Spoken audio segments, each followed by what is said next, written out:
এ দুনিয়ার মুসলমান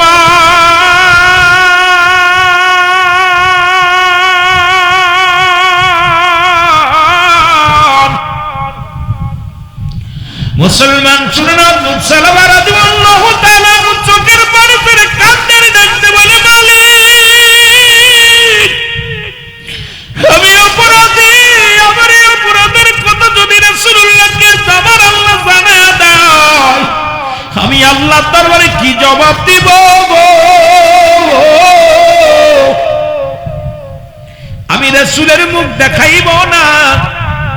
উনি কাঁদতে কাঁদতে চলে গেলেন। মুসলমান শুনেলাম, দূর দূরান্তে চলে গেলেন, এমন একটা জায়গা চলে গেলেন, নির্জন এলাকার মধ্যে চলে গেলেন। ওখানে বয়ে বয়ে কান্দন অবস্থায় লম্বা সাহাবীদের মধ্যে অনেক লম্বা ছিলেন, চেহারা সুরত অনেক সুন্দর ছিলেন। উনি নির্জন এলাকার মধ্যে যা উনি চোখের পানি ছেড়ে কাঁদতেন। এমন কান্না পৃথিবীর মধ্যেও কান্না করতে করতে চোখের উনিশি দিয়া কালো হয়ে গেছে।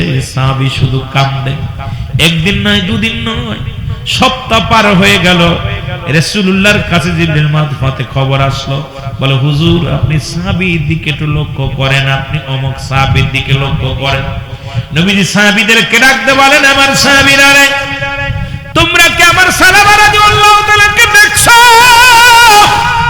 আজ কোনদিন আমার কদমের মধ্যে আসে না। আমি তোমাদের কাছে জানতে চাই, আমার সাহাবীর খবর নাও। তোমরা তার খবর জানোনি। সাহাবীর খবর নিতে লাগলেন। কেউ তার সন্ধান দিতে পারলেন না, কেউ তার সন্ধান পায় না, খবর পায় না, কোথায় গেছে, কোন জায়গা আছে, কি হালাতে আছে, কেউ বলতে পারে না। আমার নবী বললেন, সাহাবীরা রে, তোমরা খোঁজো, মক্কা মদিনার জমিনে অলি গলির মধ্যে খোঁজো। আমার সাহাবী তো আমারে থুয়া থাকতে পারে না, আমার পাগল সাহাবী তো আমার প্রেমের এশকে দেওয়ানা। তাড়াতাড়ি তারে খোঁজো, জোরে জোরে চিল্লায় বলা যাবে না মারহাবা। সাহাবীরা খুঁজে পেলেন না, সাহাবীরা খুঁজে পেলেন না। আল্লাহর নবী এসে হুকুম দিলেন হযরত উমর ফারুক রাদিয়াল্লাহু তাআলা আনহুকে। হযরত উমর ফারুককে ডাকতে বললেন, হে উমর, শোনো, তোমাকে আমি একটা হুকুম দিতেছি। হুকুমটা হলো, আমার অমুক সাহাবীকে খুঁজে বাইর করো, কোথায় গেছে, কোন হালাত আছে, একটু খবর নাও। হযরত উমর ফারুক রাদিয়াল্লাহু তাআলা আনহু উনিও পাগলের মতো খোঁজা শুরু করলেন, কিন্তু আল্লাহর নবীর সাহাবীর কোনো খোঁজ পেলেন না। খুঁজতে খুঁজতে পাহাড়ি অঞ্চলের মধ্যে গেলেন। হযরত উমর ফারুক রাদিয়াল্লাহু তাআলা আনহু উনি দেখলেন কিছু লোক ওই পাহাড়ি অঞ্চলে মেষ চড়ায়। ডাক দিয়ে বলে, রাখালিরা রে, আমি তোমাদের কাছে জানতে চাই, তোমরা কি কেউ হযরত সালামা রাদিয়াল্লাহু তাআলা আনহুকে দেখছো? জোরে জোরে চিল্লায় বলা যাবে না মারহাবা। বলে, আমরা চিনি না, এমন কোন নাম, কোন সাহাবীর নাম জানি না, তবে এক কান্দনগত লোকরে আমরা দেখেছি। সুবহানাল্লাহ বলেন না? কান্দনগত লোককে আমরা দেখেছি। হযরত উমর ফারুক রাদিয়াল্লাহু তাআলা আনহু ডাকতে বলে, ভাই, লোকটা কান্দন অবস্থায় দেখেছেন, লোকটা দেখতে শুনতে কেমন? বলে, লম্বা চওড়া, অনেক বড়। লোকটা চেহারা অনেক সুন্দর, তার মুখের আকৃতি এরকম, তার দাড়ির আকৃতি এমন, তার ব্যবহার এমন, কিন্তু সে তো শুধু কান্দে, হাত উঠায়া উঠায়া সুখে। আমরা একটা সত্য দেখি না।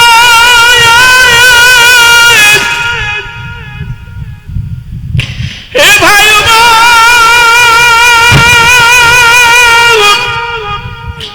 আমরা তার চিনি না, তবে কান্দে, এমন কান্না জড়িত রে। এই মহল্লার মানুষ এমন কান্না আমরা আগে পরে কখনো দেখি না। ওই লোকটা শুধু কান্দে, চোখের পানিগুলো পড়ে, ওদের নামে কান্দে আর ডাকতে বলে, আল্লাহ মাফ করে দাও, আমি পাপী, আমি অপরাধী। আমার পাপের কথা যদি নবী জেনে যায়, আমার নবীর দরবারে আমি কি মুখ নিয়ে আল্লাহর নবীর দরবারে দাঁড়াইব?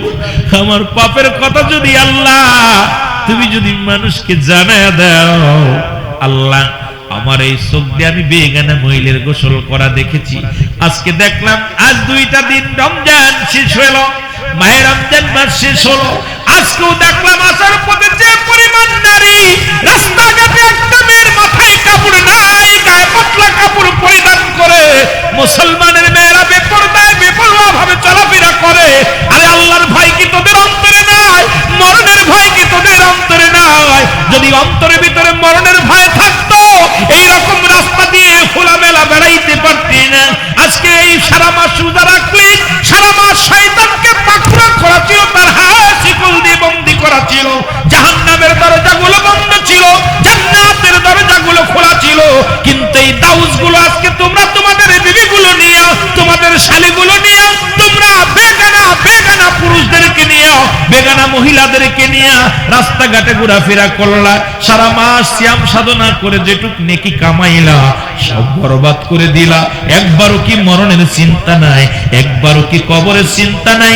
একবারও কি তোমাদের অন্তরের ভিতরে দুনিয়ার মুসলমান, একবারও কি তোমাদের অন্তরের ভিতরে জাহান্নামের ভয় ঢোকে নাই?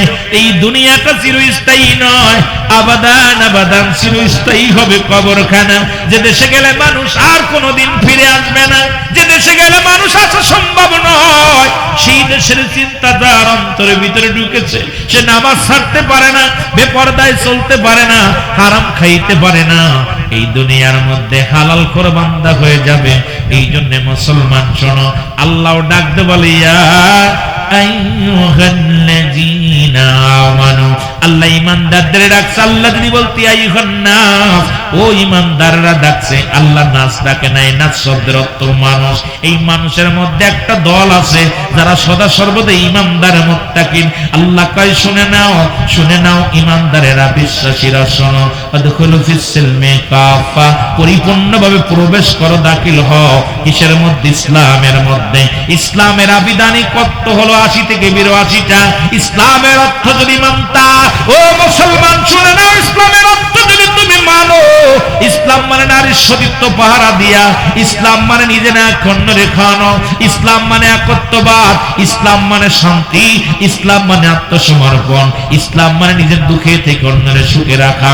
আজকে ইসলামের মধ্যে ঢুকছো দাড়ি টুপি লাগাইয়া, আজকে সমাজ নষ্ট করো। শোনো, এই দাড়ির মধ্যে ইসলাম ঢুকাইছো, টুপির মধ্যে ইসলাম ঢুকাইছো, কলবের মধ্যে ইসলাম নাই, তোমার মনের মধ্যে ইসলাম নাই।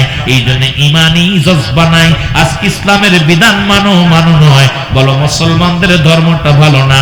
আমি বলে যাই, মুসলমান যদি ধর্ম ভালো না লাগে, সঙ্গে সঙ্গে চেঞ্জ করে ভালো মুসলমান হওয়ার দরকার নাই। তুমি যে কোনো ধর্মের মধ্যে দাখিল হয়ে যাও, তোমাকে তো জোর করে ইসলামের মধ্যে আনা হয় নাই।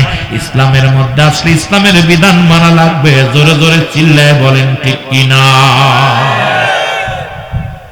ইসলামের মধ্যে ঢুকবা নামে নামে, নামে নামে ইচ্ছা মতো নামাজ ছাড়বা, ইচ্ছা মতো হজ করবে, ইচ্ছা মতো যাকাত দিবা, ইচ্ছা হলে দাড়ি রাখবা, ইচ্ছা করলে দাড়ি ছেড়ে ফেলবা। এ পাইছো কি? পর্দা করবা, বুড়া হইলে নামাজ পড়বো, ভাল লাগে না চলে যা। তোরে কে বলছে মুসলমান হতে? খ্রিস্টান হয়ে যা, ইহুদি হয়ে যা, নাসারা হয়ে যা, দরকার নাই। মুসলমান হয়ে থাকতে লাগলে ইসলামের বিধান মানা লাগবে। যেটা বলেন ঠিক কিনা? নামাজ পড়া লাগবে, শরিয়াতের বিধান মানা লাগবে, ইসলামের বিধান মানা লাগবে। নামাজ, রোজা, হজ, যাকাত, কালেমা, নামাজ, রোজা, হজ, যাকাত, ইসলাম, ঈমান, ইহসান, কালেমা, নামাজ, রোজা, হজ, যাকাত, শরিয়াত, তরিকত, হাকিকত, মারিফাত, এই বিধান মানবি না, তোর মুসলমান থাকার দরকার নাই, হয়ে যাও মুসলিম। যেটা বলেন ঠিক কিনা? দেখেন নাই, কিন্তু দেখা যায় ঈদের জামাতে আগের কাতারে বসে আছেন, ইমাম সাহেবকে সাজেশন দিতেছেন, ইমাম সাহেবকে ধমক দিতেছেন, অথচ আপনি একটা মাস রোজা রাখতে পারেন নাই, তারাবি পড়েন নাই। আপনি কি করেন নাই? রোজা তো রাখেন নাই, তারাবিও করেন নাই, আবার সামনের কাতারও ছাড়েন নাই, ইমাম সাহেবকে সাজেশন দেন। ও মুসলমান শুনে নেন, কিন্তু আজকে আমার সমাজ, আমার জাতি, আজকে সাজেশন দেওয়ার মতো মানুষ আছে, আমল করা মানুষের বড় অভাব। জোরে বলেন ঠিক কিনা? বাংলাদেশে এমন একটা অবস্থান দাঁড়িয়েছে, বন্যওয়ালার অভাব নাই, জান্নেওয়ালার অভাব নাই, মান্যওয়ালার অভাব। জোরে কোন ঠিক কিনা? আরো জোরে বলেন। এ আমার ভাইরা, আমার বন্ধুরা, আমার যে কথা আমি বলতেছিলাম, এই কবিরা গুনাহ মাফের জন্য একটা রাস্তা আছে, আল্লামা কুতুবী রাহমাতুল্লাহ বয়ান করেন। ও দুনিয়ার মানুষ শোনো, পৃথিবীর মধ্যে যত গুনাহ করেছো সমস্ত গুনাহ তুমি যদি মাফ করাইতে চাও, কোথাও জান্নাতের বাগান সংবাদ যদি শুনতে পাও, ওই জান্নাতের বাগানখানে আঁকড়ে ধরে খাস তওবা করবা। কারণ কবরের ভয়, জাহান্নামের ভয়, যে বান্দার অন্তরের ভিতরে মরণের ভয় ঢুকছে, যে বান্দার অন্তরের ভিতরে কবরের ভয় ঢুকছে, যে বান্দার অন্তরের ভিতরে জাহান্নামের ভয় ঢুকিয়া খাস তওবা করে আল্লাহ বলে ডাক দেয়, আমার আল্লাহ দুনিয়া দুনিয়া গুনাহগুলো মাফ করে দেয়। জোরে বলো মারহাবা। মাহফিল দিলেই লাভ, লস নাই। নিয়ত করে শুধু আসছেন, সগীরা গুনাহ মাফ, প্রতিটা কদমে কদম এখানে বসেছেন। কারণ কিয়ামত পর্যন্ত কোন নবী আসবে না। কে আসবে না? নবী আসবে না। কিয়ামত পর্যন্ত নবীদের দরজা বন্ধ, কিয়ামত পর্যন্ত তওবার দরজা খোলা। এই জন্য বেশি বেশি তওবা করবেন। তওবাকারীকে আমার আল্লাহ ভালোবাসে। আপনি বেশি বেশি তওবা করবেন, আর চোখের পানি ছেড়ে কাঁদবেন। তওবা করে এমন ভাবে কাঁদবেন, আল্লাহ আমি অপরাধী, আমি গুনাহগার, আল্লাহর জীবনে যেন পাপ করব না, নামাজ ছাড়ব না, রোজা ছাড়ব না, আপনার হক নষ্ট করব না, বান্দার হক নষ্ট করব না, আল্লাহ এই সমাজের মধ্যে কোনো দুর্নীতি করব না। আল্লাহর কাছে অজার নয়নে চোখের পানি ছেড়ে কাঁদবেন। আমার আল্লাহ যদি ক্ষমা করে দেয় তাহলে আমাদের জীবন ধন্য, আর আল্লাহ যদি ধরে কিয়ামতের ময়দানে বাঁচার কোনো উপায় নাই। জোরে বলেন ঠিক কিনা? একটু মহব্বতের সঙ্গে দুরূদ শরীফ পড়েন। আল্লাহুম্মা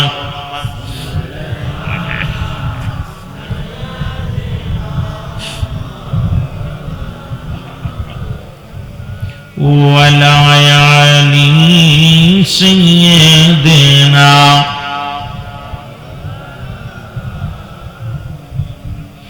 এ মুসলমান, গভীর মনোযোগ। যে কথা আমি বলতেছিলাম, আমাদের এখন কখন মৃত্যু হয়ে যায় কেউ বলতে পারি না। পৃথিবীর মধ্যে আসার একটা সিরিয়াল আছে, যার কোনো সিরিয়াল নাই।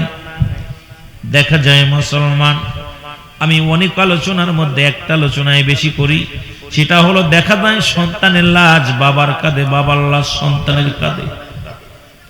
পৃথিবীর মধ্যে যে বাবা তার সন্তানের লাশ কাঁধে বহন করেছে সেই বাবা জানে পৃথিবীর মধ্যে সন্তানের লাশ কত ভারী।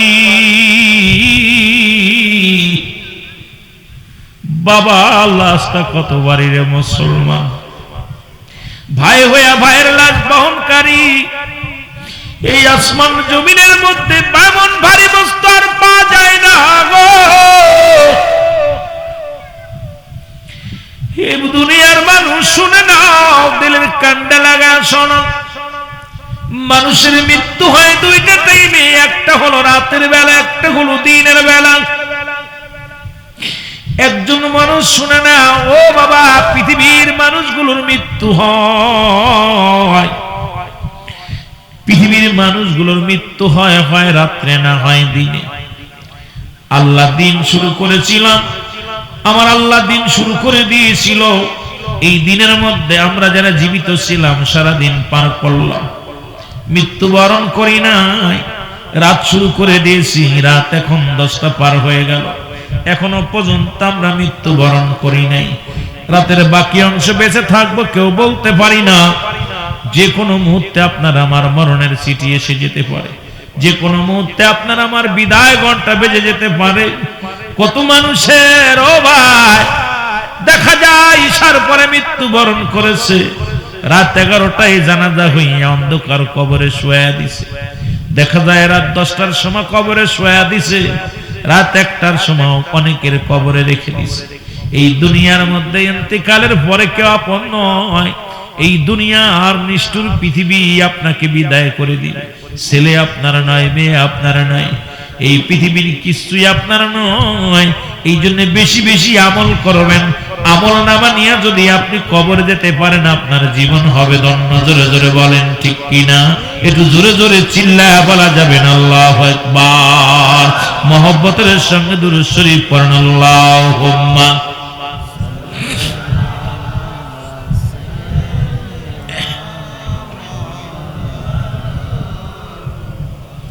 وعلى آل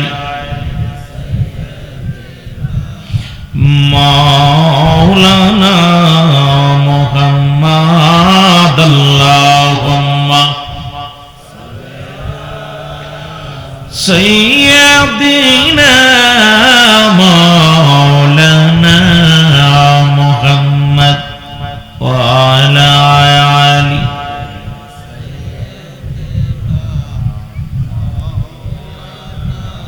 ये दुनियार মুসলমান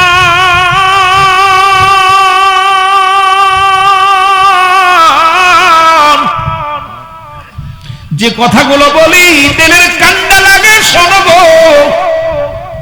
আল্লাহ রাত শুরু করেছে নামাজ দিয়া, দিনও শুরু করেছে নামাজ দিয়া, ঠিক কি না? রাতের শুরু হলো মাগরিব, কথাগুলো বলতে যায় একটু বুঝাইতে যে একটু পাশে গেলাম। মুসলমান, মাগরিবের 2 রাকাত 3 রাকাত ফরজ নামাজ তুমি আদায় করলা, তুমি আল্লাহর গোলাম হয়ে গেলা। তোমার রবকে তোমার আল্লাহ হুকুম পালন করবো আমার আল্লাহ। এখন এবার 2 রাকাত সুন্নাত নামাজ তুমি আদায় করলা।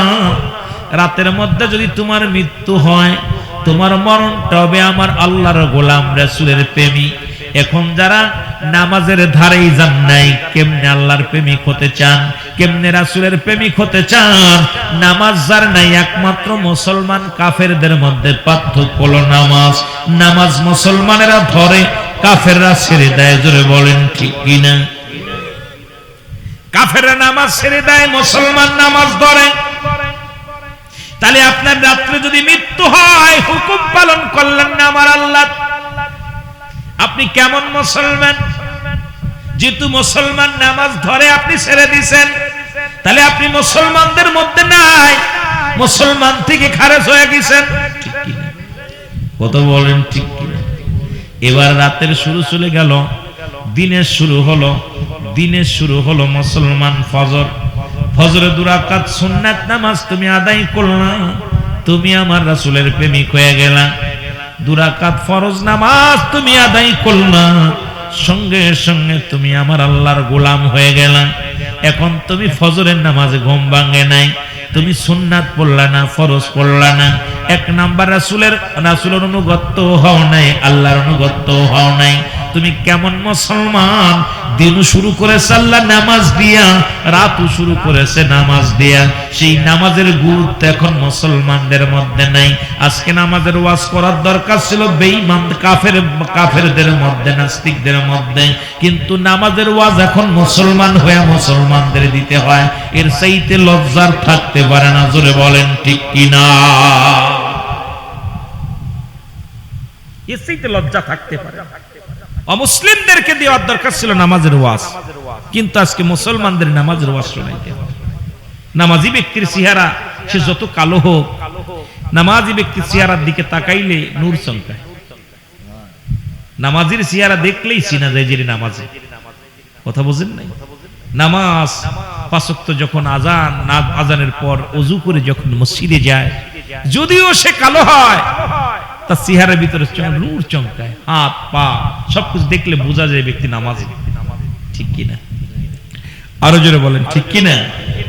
কষ্ট পাচ্ছেন নামাজের কথা কই? নামাজ নাই, ওয়াজ শুনে লাভ নেই। নামাজ না পড়ে ওয়াজ শুনে লাভ আছে? কোনো লাভ নেই। ওয়াজ হলো নফল বন্দেগী, নামাজ হলো ফরজ। সেই ফরজ কাজ ছেড়ে দিয়ে দেখা যায় রাত ভরে নবীজি বললেন সাহাবীরা, পৃথিবীর মধ্যে যদি নবীজি ওয়াজ করলেন, ও আমার সাহাবীরা শোনো, যে ব্যক্তি 5 ওয়াক্ত সালাত নামাজ সময় মতো আদায় করতে পারবে, আমি নবী তার হাত ধরে জান্নাতে নিয়ে যাব। আপনারা সবাই এই ওয়াজটা জানেন, তবু একটু বলে যায়, আমার নবী ওয়াদা করলেন আমি হাত ধরে জান্নাতে নিয়ে যাব। নবীর এক সাহাবী ছিলেন সবচাইতে গরীব সাহাবী, নাম হলো আব্দুল্লাহ আনসারী। নাম কি? জোরে বলেন, নামটা কি? আব্দুল্লাহ আনসারী। আপনাদের হুলাইলের জমিনে এত গরীব নাই, বালিয়াকান্দের জমিনে এত গরীব নাই, রাজবাড়ির জমিনে এত গরীব নাই। আমার মন বলে এত বড় গরীব সাহাবীদের মধ্যে এখন আপনাদের মধ্যে এত বড় গরীব নাই। এই সাহাবী বাড়ি যায় ওয়াজ করে, বিবি কয় স্বামীর এত দেরি হলো কেন? ওয়াজ শুনে আসতে, নবীর কাছ থেকে আসতে, নামাজ আদায় করে ঈশার সালাত আদায় করে নবী সাহাবীদেরকে নিয়ে বসতেন, সাহাবীদেরকে নিয়ে আলোচনা শোনাইতেন। নবীজি বললেন, নবী সাহাবীদেরকে উদ্দেশ্য করে ওয়াজ করলেন, আর ওয়াজটা সাহাবী বাড়ি নিয়ে গেছে। আমাদের বক্তারা তো ওয়াজ করি, শ্রোতারা এখন বাড়ি নেয় না, শ্রোতারা এখানেই দাফন করে দিয়ে যায়। কিন্তু আব্দুল্লাহ আনসারী বাড়ি নিয়ে গেছে ওয়াজটা। বিবি বলে, স্বামীর এত দেরি হলো কেন? বলে, বিবি রে, নবীজি ওয়াজ করছে যদি কোনো ব্যক্তি 5 ওয়াক্ত সালাত সময় মতো ওয়াক্ত মতো আদায় করতে পারে, আমি নবী তার হাত ধরে জান্নাতে নিয়ে যাব। বিবি ডাক দিয়ে বলে, স্বামী আপনি আল্লাহর নবীর হাত ধরে জান্নাতে যাবেন, আমি আপনার বিবি, আপনার কাছে একটা মাত্র দাবি, বাড়ি চাই না, ঘর চাই না। আজকাল আমাদের বিবিরা তো শাড়ি চায়, কত কাপড় চায়। ঈদের রোজার মাস চলে গেল, ঈদুল ফিতরের মুসলমান আদায় হয়ে গেল, কত জিনার কাজ করেছি, আমি একটু পরে আলোচনার মধ্যে ডুব দিব, দিলের কান্ডা লাগায় শুনবেন। কিন্তু আব্দুল্লাহ আনসারী বিবি ডাকতে বলে, স্বামীর আমি কিচ্ছু চাই না, বাড়ি চাই না, গাড়ি চাই না, কোনো অলংকার চাই না, আপনার কাছে শুধু একটা দাবি করব, আমিও যেন সময় মতো ওয়াক্ত মতো সালাত আদায় করতে পারি। আপনি রাসূলুল্লাহর সঙ্গে জান্নাতে যাবেন, আপনি আমাকে একটু সুযোগ করে দিবেন, আমিও যেন আল্লাহ নবীর সঙ্গে জান্নাতে যেতে পারি। জোরে বলেন মারহাবা। দেখেন না কেমন বিবি। আর আমাদের বউগুলো এবার পেঁয়াজে বাম্পার ফলন হয়েছে, একবারে আমার এবার স্বর্ণের অলংকার বানাই দিতে হইল, ভালো শাড়ি না দিলে এবার ঈদ করতাম না, বাপের বাড়ি চলে যাবে। ঠিক কি? নবীর বিবির, নবীর সাহাবীদের বিবিগণ কেমন পাগল ছিল।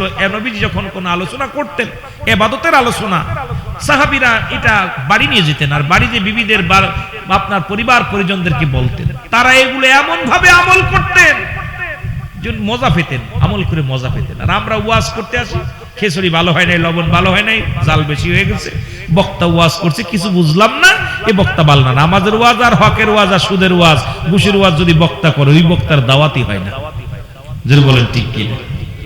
আমি দাওয়াতের জন্য আসি নাই, জিতে একসময় অনেক দাওয়াত খেয়েছি, কথা বুঝেন, অনেক দাওয়াত খেয়েছি। আমার ভাইরা, আমার বন্ধুরা, আমার সাহাবী কিন্তু নামাজ ছাড়ে নাই, একদিন নয়, দুদিন নয়, কয়েকটা দিন নবী সালাম ফিরায়া দেখে সাহাবীর দেখতে পায় না। নবী বলেন, আমার সাহাবীরা রে, আমার অমুক সাহাবীকে আমি আজ কয়টা দিন দেখি না, লক্ষ্য করলাম দেখা যায় না। সাহাবীরা বলে, ইয়া রাসূলুল্লাহ, ইয়া হাবিবাল্লাহ, নিশ্চিত ওই সাহাবী কোন দুনিয়ার প্রেমে পড়ে গেছে, নিশ্চিত কোন দুনিয়ার কোন লোভ লালসার মধ্যে পড়ে গেছে। আমার নবী কয়, না না, আমি নিজেই যাব, সাহাবীর বাড়ি যাব, আমি খবর নিব। আল্লাহর নবী চলে গেলেন সাহাবীর বাড়িতে, সালাম দিলেন, আসসালামু আলাইকুম আলাল বাইত। একবার নয়, দুবার নয়, 3-3বার সালাম দিলেন। কোন মুসলমানের বাড়িতে গেলে একবার নয়, দুবার নয়, সালাম দিতে হবে। সালামের জবাব যদি না পাও, ওই বাড়িতে ঢোকার কোনো হুকুম নাই, প্রবেশ করার হুকুম নাই। এখন একটা বাড়ি সালাম নাই, পর্দা নাই, মুসলমানের বাড়িগুলোর মধ্যে বেপরদা, মুসলমানদের বাড়ির মধ্যে কোনো বাগান এখন ই নাই। যদিও ডাক দেন, ভাই অমুক ভাই, হিলাল ভাই বাড়ি আসেননি, হিলাল ভাইয়ের বউ এসে কয়, কে গো? কয় আমি তো অমুক মিয়া। কয় ভাইজান আপনার ভাইজান বাড়ি নাই। আরে ভাবি, আপনারা তো ডাকি নাই, ডাকছে হিলাল ভাইরে সালাম দিছে, আপনি কেন সামনে আসলেন? ইসলামের বিধান সব ভুলে গেছি, জাহান্নামের একদম একদম দ্বারের প্রান্তে পৌঁছে গেছি। জোরে বলেন ঠিক কিনা? সালাম দিবেন একবার, দুবার, 3-3বার সালামের জবাব যে বাড়িতে আসবেন, ওই বাড়ি ঢোকার কোনো অনুমতি নাই। কিন্তু আমাদের অবস্থা, সালাম কালাম আছে, কিচ্ছু নাই। সালাম যায় কেমনে বয়া বয়া, পরের বল লগে বয়া বয়া গল্প করে, আরে কেমনে বয়া বয়া, মনে হচ্ছে নিজের বউ। আর বাবি সাপু আছে, কত আদর করে খাওয়ায়, বাদ বেড়ে বেড়ে খাওয়ায়। এই গোলাম, একবার কি কবরের চিন্তা, মরণের চিন্তা নাই? মরণের চিন্তা যার ভিতরে আছে, এই কাজ করা সম্ভব না। জোরে বলেন ঠিক কিনা? আমার ভাইরা, আমার বন্ধুরা, আমার আওয়াজ মনে হচ্ছে দুর্বল হয়ে গেছে, কষ্ট পাচ্ছেন? ওয়াজ শুরু করি নাই, কেবল কথা বলা শুরু করছি, কথা বোঝেননি? এইটি অবস্থা, মনে হচ্ছে খুব কষ্ট লাগতেছে ওয়াজটা শুনে। উচিত কথা কইলে গরম ভাতে বিলাই বেজার, উচিত কথা কইলে মুখটা বেজার। জোরে কোন ঠিক কিনা? আমার ভাইরা, আমার বন্ধুরা, আমার আব্দুল্লাহ আনসারী তিনবার সালাম পাইলেন কিন্তু উত্তর দিলেন না। নবীজি ফিরে চলে আসলেন, ভিতরে ঢুকলেন না। পিছন থেকে আব্দুল্লাহ আনসারী নবীজিকে সালাম দেয়, আসসালামু আলাইকুম, আসসালাম ইয়া রাসূলুল্লাহ, ওয়া আলাইকুম আসসালাম ইয়া হাবিবাল্লাহ, ওয়া আলাইকুম আসসালাম ইয়া রাহমাতাল লিল আলামিন। জোরে জোরে চিল্লায় বলা যাবে না আল্লাহু আকবার। নবী প্রেম সুধা পান কর সবে মন, বেদনা যতনা জুরাইবে। মারহাবা বলেন। নবীজির আলোচনা, নবীর প্রেমের আলোচনা শুনলেই মজা লাগে, প্রাণ ঠান্ডা হয়ে যায়। যেন বলেন ঠিক কিনা? নবী প্রেম সুধা পান কর সবে মন, বেদনা যতনা জুরাইবে। এ দুনিয়ার মুসলমান,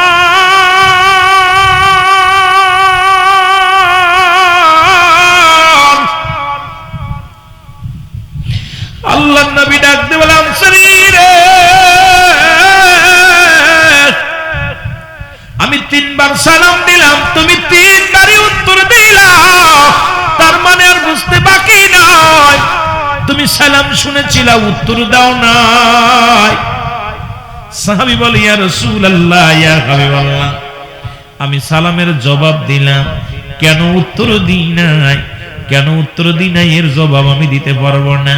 নবী গো, কেন আমি উত্তর দিই নাই? যদি আপনি আমার বাসায় যেতেন, আর একবার আমার ঘরে যেতেন, তাহলে আমি বলতে পারতাম। নবী বলে, চলো। সুবহানাল্লাহ বলেন। কেমন নবী দেখছেন?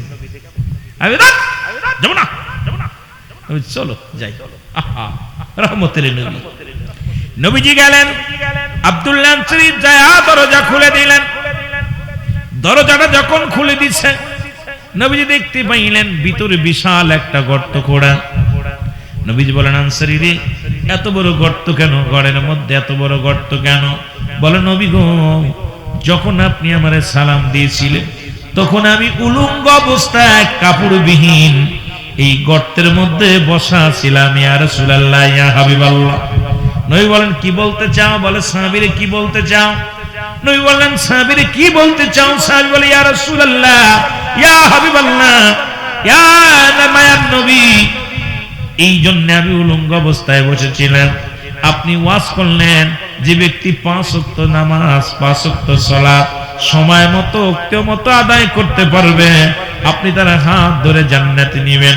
এই ওয়াজটা আমি বাড়ি এসে করি। ইয়া রাসূলুল্লাহ, ইয়া হাবিবাল্লাহ, আমার বিবি আমার হাতটা ধরে বলে, স্বামী রে, পৃথিবীতে কিচ্ছু চাই না, আমি একটু সময় চাই আপনার কাছে, আপনি আমাকে একটু সময় করে দিবেন, আমিও যেন সময় মতো সালাত আদায় করতে পারি। ইয়া রাসূলুল্লাহ, ইয়া হাবিবাল্লাহ, আমরা স্বামী স্ত্রী মিলে এক টুকরা কাপড়, আমাদের কয় টুকরা? এক টুকরা কাপড়।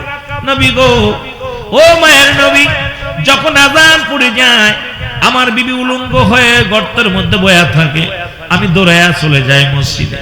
যখন নামাজ শেষ হয়ে যায়, ইয়া রাসূলুল্লাহ, ইয়া হাবিবাল্লাহ, আবার একটা দড়ি আমি বাড়ি ফিরে চলে আসি। আমি গর্তের মধ্যে ঢুকে কাপড়টা খুলে আমার বিবির হাতে দিই। আমার বিবি এই কাপড়টা পরে নামাজে দাঁড়ায় যায়। যখন আপনি আমারে সালাম দিয়েছিলেন, তখন আমার পণ্যের ভিতরে কোনো কাপড় ছিল না, আমি উলঙ্গ অবস্থায় এই গর্তের মধ্যে বসেছিলাম। এই কারণে আমি আপনার সালামের জবাব দিতে পারি নাই। ইয়া রাসূলুল্লাহ, ইয়া হাবিবাল্লাহ, তখন আমার বিবি নামাজের মধ্যে ছিল, এই জন্য আমি আপনার সালামের জবাব দিতে পারি নাই। আমার নবী চোখের পানি ডাকছে, ডাকতে বলে, সাহাবীরা, আয় আয়, আমার বুকের মধ্যে আয়, সাহাবীরা, আমার বুকের মধ্যে আয়। আমি নবী জবাব দিলাম, আমি নবী কথা দিলাম, ইয়াউমুল কিয়ামতের ময়দানে তোদের স্বামী স্ত্রী দুজনকে নিয়ে আমি জান্নাতের মধ্যে যাব। এক টুকরা কাপড় দিয়া স্বামী স্ত্রী নামাজ আদায় করে, তবু নামাজ ছাড়ে নাই। আজকে আমি এই জন্য বলে যাই, এই রাজবাড়ির জমিনে এত গরিব মানুষ নাই যে ভিক্ষা করে খায় তারও 3-4টা টুকরা কাপড় আছে, যে বাড়ি বাড়ি ভিক্ষা করে খায় তারও 2-4টা টুকরা কাপড় আছে। তাহলে নামাজ ছেড়ে দিয়ে আমার আল্লাহর দরবারে কোনো জবাব দেওয়া সম্ভব হবে না। আমি রাজবাড়ী জেলার ভাইদেরকে বলি, বালিয়াকান্দি থানার ভাইদেরকে বলি, উলাইলের জমিনের ভাইদেরকে আমি বলি, বাঁচার কোনো পথ নাই। যদি আমার আল্লাহ ক্ষমা করে তাহলে বাঁচতে পারবো, নয়তো বিপদের কোনো শেষ নাই। জোরে বলেন ঠিক কিনা? আমার মরণ আসিবে কখন কেউ তো জানি না। আমার এই আমি চলে যাব, আমায় তোমরা ভুইলা যাইও না। আমি চলে যাব, আমায় তোমরা না। আমার মরণ আসিবে কখন কেউ তো জানি না। বলেন মরণ আসিবে। এই পৃথিবী চিরদিন থাকার জায়গা নয়, অন্ধকার কবর যে তোমার আসল ঠিকানা রে মানুষ। অন্ধকার কবর যে তোমার আসল ঠিকানা। আমি চলে যাব, আমায় তোমরা ভুইলা যাইও না। আমি চলে যাব না। আমার মরণ আসিবে কখন কেউ তো জানি না। আমার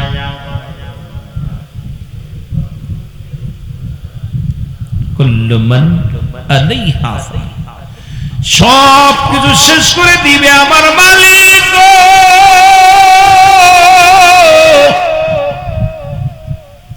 কুল্লু মান আলাইহা, সব শেষ করে দিবে কে? আল্লাহ। জোরে বলুন না, কে দিবে?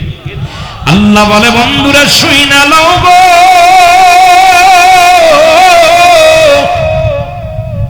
আল্লাহ বলে বান্দার এই জমিনটা আমি রাখবো না। এই জমিনটা আমি চূর্ণ বিচ্ছিন্ন করে দিব। জমিনটা, এই জমিনটা আমি চূর্ণ বিচ্ছিন্ন করে দিব। পৃথিবীর মধ্যে যত মাটি আছে সব পুড়ে হবে তামা। কি হবে? এত বাড়াবাড়ি করো কেন ভাই? পরের জমি ঠেলে খাও, পরের জমি দখল করে নাও, এতিমের মাল ভক্ষণ করো, ঘুষ খাও, সুদ খাও, জিনা করো, ব্যভিচার করো। কার জন্য এত বাড়াবাড়ি করো? কার জন্য সুদ খাও? কার জন্য ঘুষ খাও? কার জন্য তুমি, ও মুসলমান, কার জন্য তুমি টাকা লাগাও? কার জন্য তুমি এত বাড়াবাড়ি করো রে মুসলমান?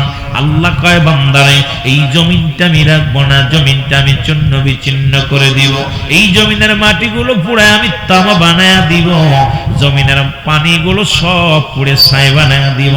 যেদিন কিচ্ছু বলতে কিচ্ছু থাকবে না, সেদিন থাকবো শুধু আমি আল্লাহ। আমি থাকবো আমার নবীর ভালোবাসা নিয়ে। ও মুসলমান শুনে নাও, সুতরাং যেদিন থাকবে শুধু আমার আল্লাহ, আল্লাহ থাকবে হাবিবের ভালোবাসা নিয়ে। আর সেই নবীর প্রেমটা আমাদের দরকার, আল্লাহর গোলামি করার দরকার আছে কি না? সব শেষ করে দিবে কে? একটু জোরে চিল্লায় বলেন কে? এই যে জমিন, কত মানুষের হাতাল ঠেলতে যায় দেখেন, লাঙ্গল তো খালি হাতাল ঠেলে, একদল আছে খালি হাতাল কুবায়, খালি জমি বাড়ায়। ঠিক কি? পরে জমি ঠেলে ঠেলে এমন ঠেলা ঠেলছে রে বা, কত বুঝেননি? লাঙ্গল বেকা কইরা দূরে দূরে ভিতরে ঠেলে নিয়ে চলে যাচ্ছে। এ ভাই, জমিনের মধ্যে জমিনটা তো আল্লাহ রাখবে না, এটাও শেষ করে দিবে। পানি শেষ করে দিবে, সব কিছু শেষ করে দিবে কে? আর একটু জোরে বলো না কে? আল্লাহ। থাকবে কে? জোরে বলেন থাকবে কে? জোরে বলেন থাকবে কে? পাঠাইছে কে? মারবে কে? হায়াতের মালিক কে? সেই আল্লাহর গোলামি করার দরকার আছে কি না? আরো জোরে বলেন না, আছে কি না? বড় কষ্ট হয়, তখনই বড় কষ্ট। তুমি কেমন করে ঘুমাও মানুষ, তুমি কেমন করে ঘুমাও মানুষ, ফজর করে কাজা এমন তো হতে পারে জোহরে জানাজা। কুল্লু নাফসিন সত্যি নি এটা মনে মিথ্যা আছে, অস্বীকার করেন কেউ, কথা কয় না। আমি তো জাকের কষ্ট লাগতেছে, কষ্ট লাগতেছে। আহা কি করলাম, কি করছি, দাড়িগুলো পাক ধরছে, যে কোনো মুহূর্তে ডাক আসতে পারে। আমার সিটি আসতেছে বারবার, সতর্ক হও, সতর্ক হও আমার ভাইয়েরা, আমার বন্ধুরা। তাহলে নামাজ এই বালিয়াকান্দির জমিনে কেউ সারার মতো উপায় নাই, রাজবাড়ির জমিনে কেউ সারার মতো গতি নাই, সারার সম্ভাবনা নাই। আসলে আমাদের অন্তরের ভিতরে ভয় নাই। যদি ভয় থাকতো আল্লাহর নবীর এক সাহাবী হযরত সালাবা, ও মুসলমান শুনে নাও, একটু আলোচনা করে আসি। হযরত সালাবা রাদিয়াল্লাহু তাআলা আনহু একটু কথাগুলো বললে আপনি বুঝতে পারবেন। আল্লাহর নবীর একজন প্রিয় সাহাবী ছিল মুসলমান। হঠাৎ করে আবার একটু দূরে চলে গেলাম। উনি যাইতেছিলেন, রাস্তা দিয়ে যাইতেছিলেন, পল্লীর মধ্যে প্রবেশ করলেন। হঠাৎ দেখতে পাইলেন একটা মেয়ে গোসল করে। বেগানা মহিলা, যাদের চেহারা দেখা হারাম, যাদের বিয়ে করা জায়েজ। শুনে নাও, শুনে নাও, শুনে নাও, এইরকম একজন মহিলা গোসল করতেছিলেন। আর বাতাস আসলো, বাতাস আসিয়া পর্দা সরে গেল। আর হযরত সালাবা রাদিয়াল্লাহু তাআলা আনহু ওনার কি নজরে পড়ে গেলেন। উনি দেখতে পাইলেন মহিলাটাকে, দেখতে পাইলেন গোসল করা অবস্থায়। উনি দেখিয়া সঙ্গে সঙ্গে চোখটা নিচনচ করে ফেললেন। দাঁড়ায়া চিন্তা করে, আমার আল্লাহ, ও আমার আল্লাহ, আমি ভুল করে ফেললাম, আমি গুনাহগার হয়ে গেলাম। আমার এই গুনার কথাটা যদি রাসূলুল্লাহর কাছে আমার আল্লাহ জানায়া দেয়, তাহলে আমার নবীর কাছে আমি মুখ দেখাবো কেমনে? আমি আল্লাহর দরবারে কি জবাব দিব? আমি কবরে কি জবাব দিব? এখন মৌলভী সাহেব, ইমাম সাহেব শোনেন, বেগানা মহিলা চেহারা দেখেন আর ফতোয়া দেন। আজকে সমাজ খালি কনাট্টজি ভালো না, অমুক জায়গা ভালো না। আপনি আজকে ইসলামটার বিধান একটু মানেন, একটু চিন্তা করে ওয়াজটা শোনার দরকার, একটু জানার দরকার। জোরে জোরে চিল্লায় বলো আল্লাহু আকবার। আমি পাপী অপরাধী, মওলা তোমার দয়া চাই, বলে না আমি পাপী অপরাধী, মওলা তোমার দয়া।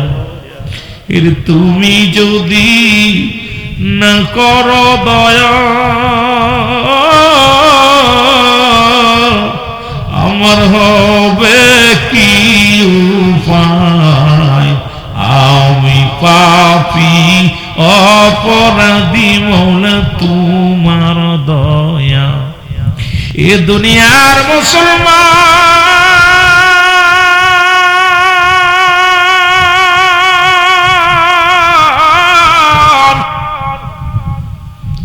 মুসলমান শুনে না, সালাবা রাদিয়াল্লাহু তাআলা চোখের পানি ফেলে কাঁদতে দেখতে বলে, মালিক, আমি অপরাধী, আমার এই অপরাধের কথা যদি রাসূলুল্লাহকে আমার আল্লাহ জানায় দেয়, আমি আল্লাহর দরবারে কি জবাব দিব গো? আমি রাসূলের মুখ দেখাইব না। উনি কাঁদতে কাঁদতে চলে গেলেন। মুসলমান শুনেলাম, দূর দূরান্তে চলে গেলেন, এমন একটা জায়গা চলে গেলেন, নির্জন এলাকার মধ্যে চলে গেলেন। ওখানে বয়ে বয়ে কান্দন অবস্থায় লম্বা সাহাবী, সাহাবীদের মধ্যে অনেক লম্বা ছিলেন, চেহারা সুরত অনেক সুন্দর ছিলেন। উনি নির্জন এলাকার মধ্যে যা উনি চোখের পানি ছেড়ে কাঁদেন। এমন কান্না পৃথিবীর মধ্যেও কান্না করতে করতে চোখের উনিশি দিয়া কালো হয়ে গেছে। সাহাবী শুধু কান্দে। একদিন নয়, দুদিন নয়, সপ্তাহ পার হয়ে গেল। রাসূলুল্লাহর কাছে জিবরিল মারফতে খবর আসলো, বলে হুজুর, আপনি সাহাবীর দিকে একটু লক্ষ্য করেন, আপনি অমুক সাহাবীর দিকে লক্ষ্য করেন। নবীজি সাহাবীদেরকে ডাকতে বলেন, আমার সাহাবীরা রে, তোমরা কি আমার সালাবা রাদিয়াল্লাহু তাআলাকে দেখছো? আজ কোনদিন আমার কদমের মধ্যে আসে না। আমি তোমাদের কাছে জানতে চাই, আমার সাহাবীর খবর নাও। তোমরা তার খবর জানোনি? সাহাবীর খবর নিতে লাগলেন, কেউ তার সন্ধান দিতে পারলেন না, কেউ তার সন্ধান পায় না, খবর পায় না, কোথায় গেছে, কোন জায়গা আছে, কি হালাতে আছে, কেউ বলতে পারে না। আমার নবী বললেন, সাহাবীরা রে, তোমরা খোঁজো, মক্কা মদিনার জমিনে অলি গলির মধ্যে খোঁজো। আমার সাহাবী তো আমারে থুয়া থাকতে পারে না, আমার পাগল সাহাবী তো আমার প্রেমের এশকে দেওয়ানা, তাড়াতাড়ি তারে খোঁজো, জোরে জোরে চিল্লায়া বলা যাবে না মারহাবা। সাহাবীরা খুঁজে পেলেন না, সাহাবীরা খুঁজে পেলেন না। আল্লাহর নবী এসে হুকুম দিলেন হযরত উমর ফারুক রাদিয়াল্লাহু তাআলা আনহুকে। হযরত উমর ফারুককে ডাকতে বললেন, হে উমর, শোনো, তোমাকে আমি একটা হুকুম দিতেছি। হুকুমটা হলো, আমার অমুক সাহাবীকে খুঁজে বাইর করো, কোথায় গেছে, কোন হালাত আছে, একটু খবর নাও। হযরত উমর ফারুক রাদিয়াল্লাহু তাআলা আনহু উনিও পাগলের মতো খোঁজা শুরু করলেন, কিন্তু আল্লাহর নবীর সাহাবীর কোনো খোঁজ পেলেন না। খুঁজতে খুঁজতে পাহাড়ি অঞ্চলের মধ্যে গেলেন। হযরত উমর ফারুক রাদিয়াল্লাহু তাআলা আনহু উনি দেখলেন কিছু লোক ওই পাহাড়ি অঞ্চলে মেষ চড়ায়। ডাক দিয়ে বলে, রাখালিরা রে, আমি তোমাদের কাছে জানতে চাই, তোমরা কি কেউ হযরত সালাবা রাদিয়াল্লাহু তাআলা আনহুকে দেখছো? জোরে জোরে চিল্লায়া বলা যাবে না মারহাবা। বলে, আমরা চিনি না, এমন কোন নাম, কোন সাহাবীর নাম জানি না, তবে এক কান্দনগত লোকরে আমরা দেখেছি। সুবহানাল্লাহ বলেন না? কান্দনগত লোককে আমরা দেখেছি। হযরত উমর ফারুক রাদিয়াল্লাহু তাআলা আনহু ডাকতে বলে, ভাই, লোকটা কান্দন অবস্থায় দেখেছেন, লোকটা দেখতে শুনতে কেমন?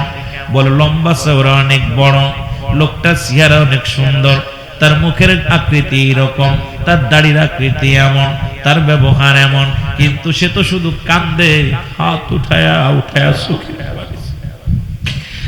আমরা একটা সত্য দেখি না।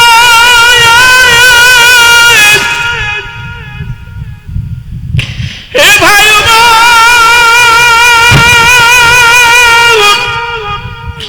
আমরা তার চিনি না, তবে কান্দে, এমন কান্না জড়িত রে। এই মহল্লার মানুষ এমন কান্না আমরা আগে পরে কখনো দেখি না। ওই লোকটা শুধু কান্দে, চোখের পানিগুলো পড়ে, ওদের নামে কান্দে আর ডাকতে বলে, আল্লাহ মাফ করে দাও, আমি পাপী, আমি অপরাধী, আমার পাপের কথা যদি নবী জেনে যায়, আমার নবীর দরবারে আমি কি মুখ নিয়ে আল্লাহর নবীর দরবারে দাঁড়াইব? আমার পাপের কথা যদি আল্লাহ তুমি যদি মানুষকে জানায় দাও, আল্লাহ আমার এই চোখ দিয়ে আমি বেগানা মহিলার গোসল করা দেখেছি, আজকে দেখলাম, আজ 2টা দিন রমজান শেষ হলো, মাহে রমজান মাস শেষ হলো, আজকেও দেখলাম আসার পথে যে পরিমাণ নারী, রাস্তাঘাটে একটা মেয়ের মাথায় কাপড় নাই, গায়ে পাতলা কাপড় পরিধান করে মুসলমানের মেয়েরা বেপরদায় বেপরোয়া ভাবে চলাফেরা করে। আরে আল্লাহর ভয় কি তোদের অন্তরে নাই?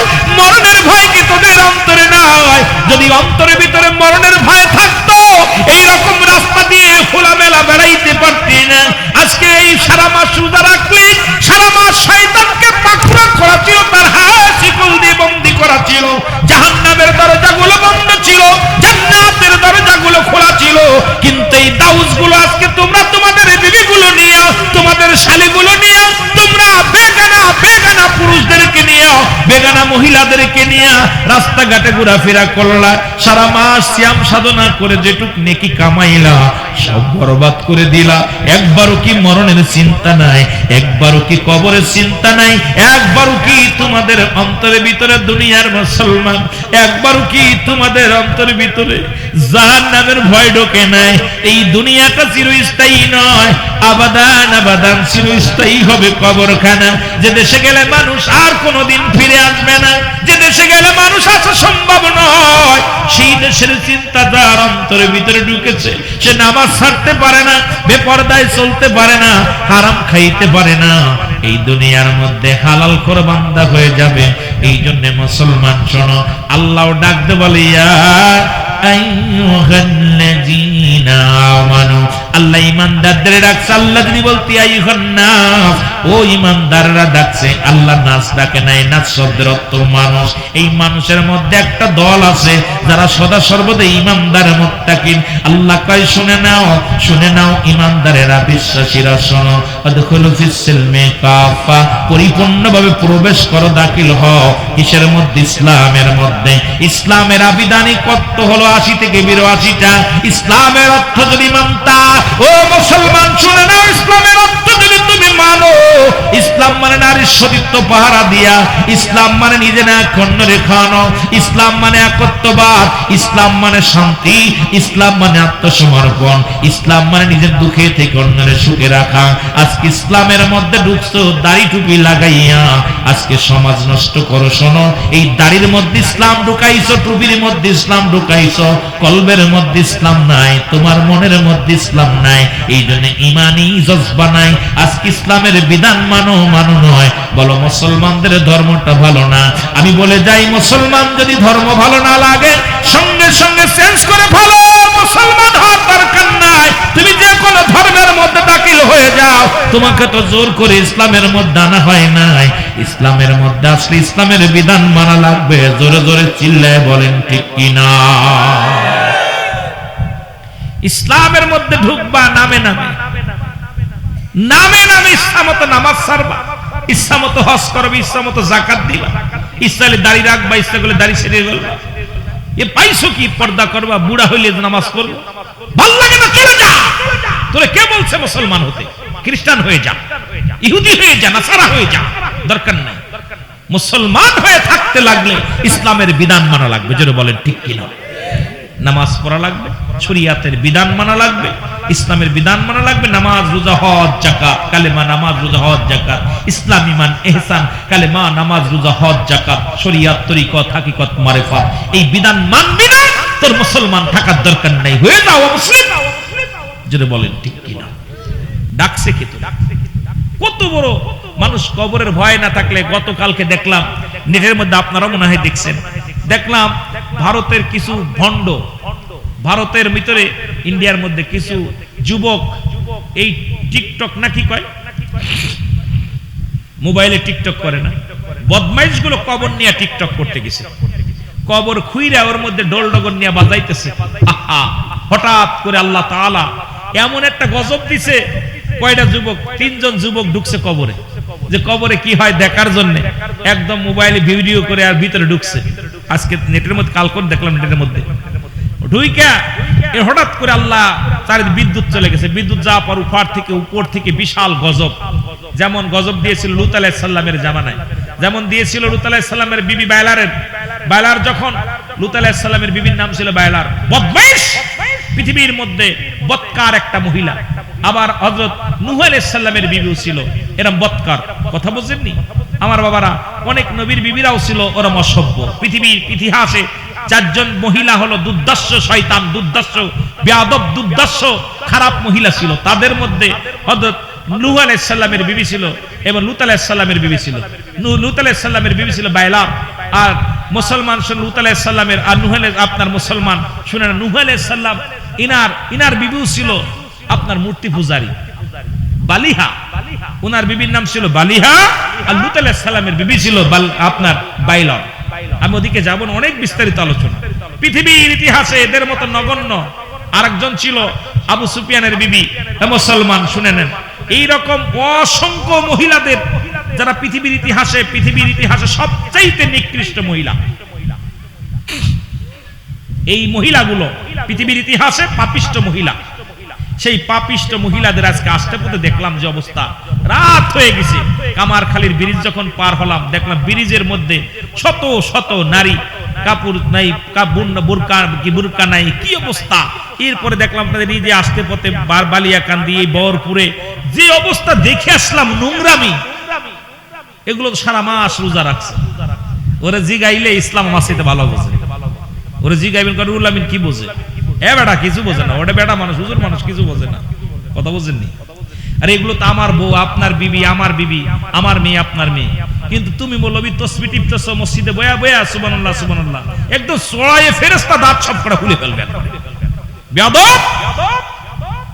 নিজের বউ বেপরদায় নিয়ে মানুষকে দেখাইতেছে। এর মতো বেকুব পৃথিবীর মধ্যে, এর মতো বেকুব আর পৃথিবীতে থাকতে পারে না।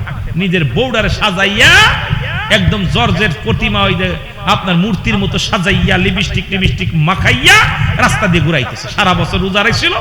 মাস্টার ইবলিস কত কষ্টের মধ্যে ছিল, ইবলিসেরও হার মানছে। জোরে বলেন ঠিক কিনা?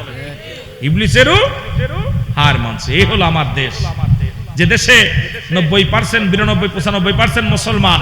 এই দেশে পর্দার ওয়াজ কেমনে করব? পর্দার ওয়াজ করলে আমার কালকে পুলিশে গ্রেফতার করবে। হয়তো যাওয়ার পথেই বালিয়াকানি দাঁড়ায় আছে পুলিশ তোরে ধরার জন্য। কথা বুঝেন? আর এমনও কিছু নিকৃষ্ট কিছু পুলিশ আছে, কষ্ট হয় বললে কোন হুজুরি কথা বলে না। ওই রোজার ভিতরে আমি আমার মাদ্রাসার ছাত্রদের জন্য কিছু কিতাব কিনতে গেছি। মাগুরা টাউন থেকে আমি 2 কিলো দূরে, টাউনের ভিতরে। আমি আশ্চর্য হয়ে গেছি, একজনের বাইকটা সে নিয়ে গেলাম, যে ভাই একটু বাইকটা দেন, আমি একটু 2টা কিতাব নিয়ে আসি। কিছু লাল কায়দা আর জামালুল আপনার নুজাতুল কারি, আর মনে হয় কিছু সহজ নুরানি কায়দায় কিছু কিতাব, কিছু 2টা কোরআন শরীফ। এগুলো কিনে কেবল দাঁড়াইছে, দোকানের পাশে দাঁড়াইছে। এক পুলিশ সালাম দিয়েছে, হিন্দু, নাম হচ্ছে শুভ সরকার। নাম কি? শুভ সরকার। অধিকাংশ ডিপার্টমেন্টের বড় বড় হেড হলো হিন্দু, যারা মুসলমানদের দেখলে তাদের গায়ের পশম খারিয়ে যায়, তাদের ইজ্জত বেইজ্জতি করার জন্য উঠে পড়ে লাগছে। এই কথাগুলো আমি বললে আপনাদের গায়ে অনেকে লাগবে, কষ্ট লাগবে।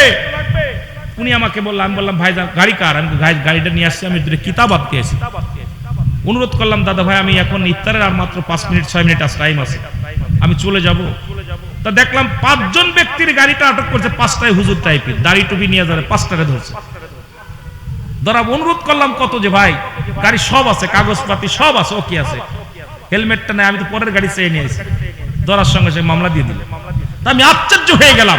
পরে এক মুসলমান পুলিশ আসছে, ইদ্রিস আলী নাম না কি নাম যেন, উনি বলতেছে আমার ভাইজান মনে কষ্ট পেয়েন না, উনি এমন বড় নাস্তিক, মুসলমানদের দেখলে উনি মুসলমানদেরকে মামলা, হয়রানি, বিয়াদ, যত কষ্ট এই থানায়, শুধু এই জায়গা না, যত মুসলমান দাড়িওয়ালা টুপিওয়ালা দেখলেও নির্যাতন করে, ওর অভ্যাস এটা। তাহলে বোঝা গেল আজকে সত্য কথা বলার সঙ্গে সঙ্গে এমনও কিছু পণ্ডিত আছে, বসে আছে, পর্দার ওয়াজ করা যাবে না, আপনার ঘুষের ওয়াজ করা যাবে না, সুদের ওয়াজ করা যাবে না, জিনার ওয়াজ করা যাবে না, খালি ওনাদের তেল মারো ওয়াজ চলবে না। কারণ মরতে হবে, বাতিলের কাছে মাথা নত করা যাবে না। জোরে বলেন ঠিক কিনা? কি কোন দল করলো দেখার বিষয় না, মরতে হবে। আশ্চর্য হয়ে যায় মাঝে মাঝে। আবার এমনও পুলিশ আছে তাহাজ্জুদের নামাজ পড়ে, এমনও পুলিশ আছে আমার ড্রাইভারের কাছে 10 টাকা ঘুষ নেয়, কয় হুজুর 10 টাকা দেন। কথা বুঝেন? আমার কাছে না চাইলে হুজুরের কাছে। এগুলো কারণ কিয়ামতের আলামত, অবস্থা খুব খারাপ। আজকে আমরা জবান বন্ধ, প্রতিটা গ্রামে মহল্লায় গাঁজা, মদ, ইয়াবা যেভাবে ধরছে, ভাইরাস ধরছে। মাদক সেবন এমন ভাবে ধরছে যে আমার জাতি, আমার সমাজটাকে শেষ করে দিচ্ছে। ওয়াজের ময়দানে লোক নাই, তাবারক করছেন লোক নাই। যদি এখানে গান হতো, আল্লাহর কসম এখানে মানুষ ধরতো না। জোরে বলেন ঠিক কিনা? কিছু গানের দরকার নেই। ই গান আছে না, ওই যে আপনার গাজীর গান না কি কয়, এই গাজীর গান যদি হতো, রুহুল আমিনের লাগতো না, তাবু লাগতো না, কিছু লাগতো না, খালি আইয়া পরের খড় চুরি করে নিয়ে আসতো, পাঁচার তলে দিয়ে বসার জন্য, ইট নিয়ে চলে আসতো, আয়া বসতো। আইরে গান কত বুঝেন। আর মুসলমান ইমান গেছে গা এরে, ঈদের পরের দিন গান, টিকিট 500 টাকা, কয় 1000 দেখা। কিন্তু ঈদের 2 দিন পরে মাহফিল, সারা বছর রোজা রয়েছি, ক্লান্ত, যেরকম আপনারাও ক্লান্ত আছেন, তারপরে বসছেন মাহফিলে, একটু কথা বলেন না? দুর্বল হয়ে গেছেন? দুর্বল হয়েছেন? একটু কথা বলবেন, শান্তি লাগবে। কারণ শান্তি না, আপনারা শান্তি না দিলে ওয়াজ করবো কি? আপনার ওয়াজ করাই নিতে হয়, বক্তার দিয়ে ওয়াজ করাইতে হয়। যত ভালোবাসা দিবেন বক্তার তত স্পিরিট বাড়বে, বক্তার তখন মন খুলে কথা বলতে পারবে। ঠিক কি না? একটু মহব্বতের সঙ্গে দুরূদ শরীফ পড়েন। আল্লাহুম্মা